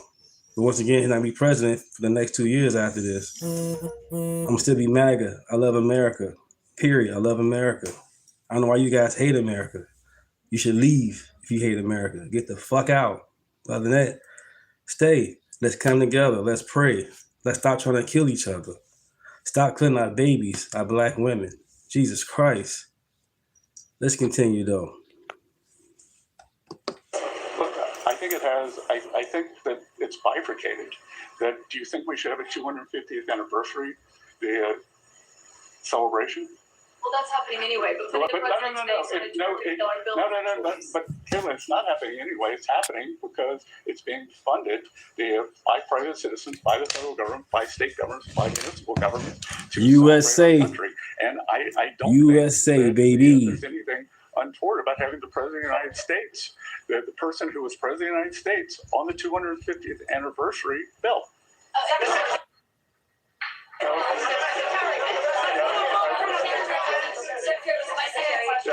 No. On Russia sanctions, what you just commented on there, Mr. Secretary, about the $1.8 billion fund. Is it accurate that the General Counsel of the Treasury Department resigned over that?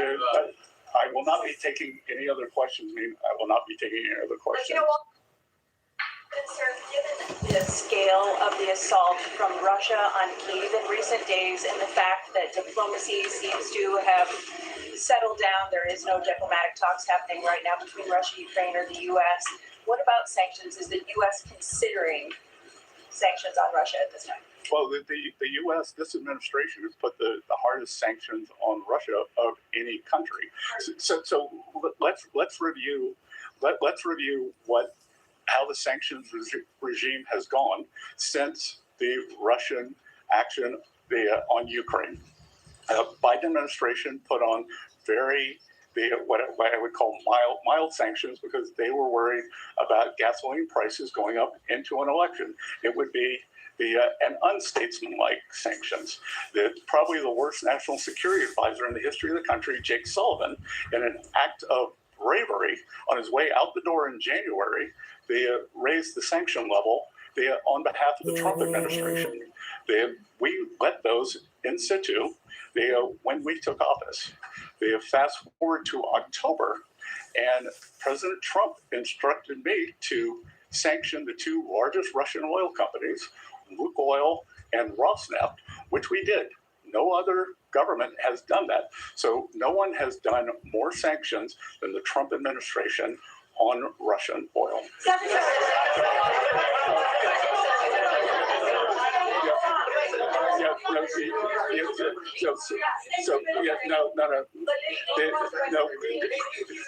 Here, who wants to own this? Gray hair. No, gray hair. No, you don't have gray hair. Well, maybe you do. When you had breakfast this morning with the chair, did you request that the Fed lower interest rates? I had breakfast with Chair Powell 41 times, and I never did that.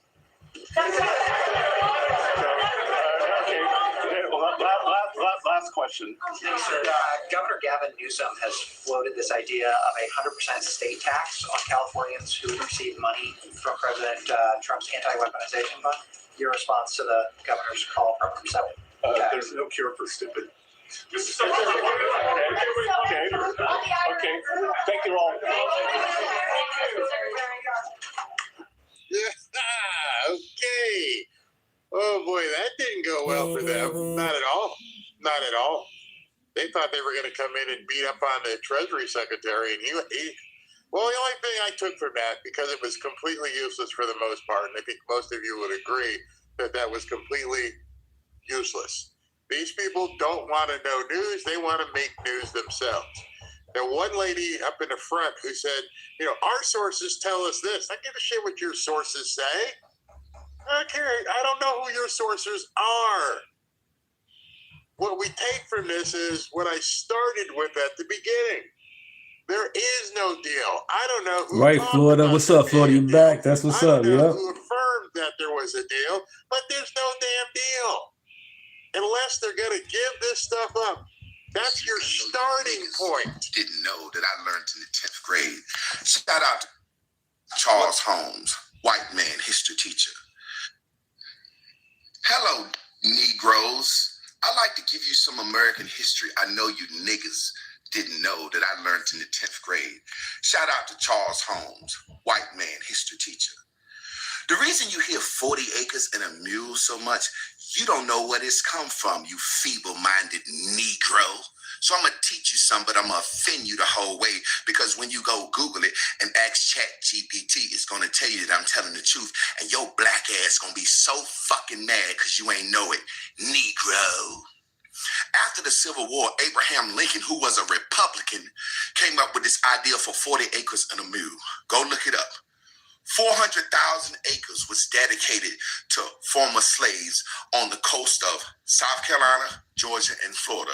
And they actually started giving the land out. Slaves went and signed up for land and got 40 acres and a mule.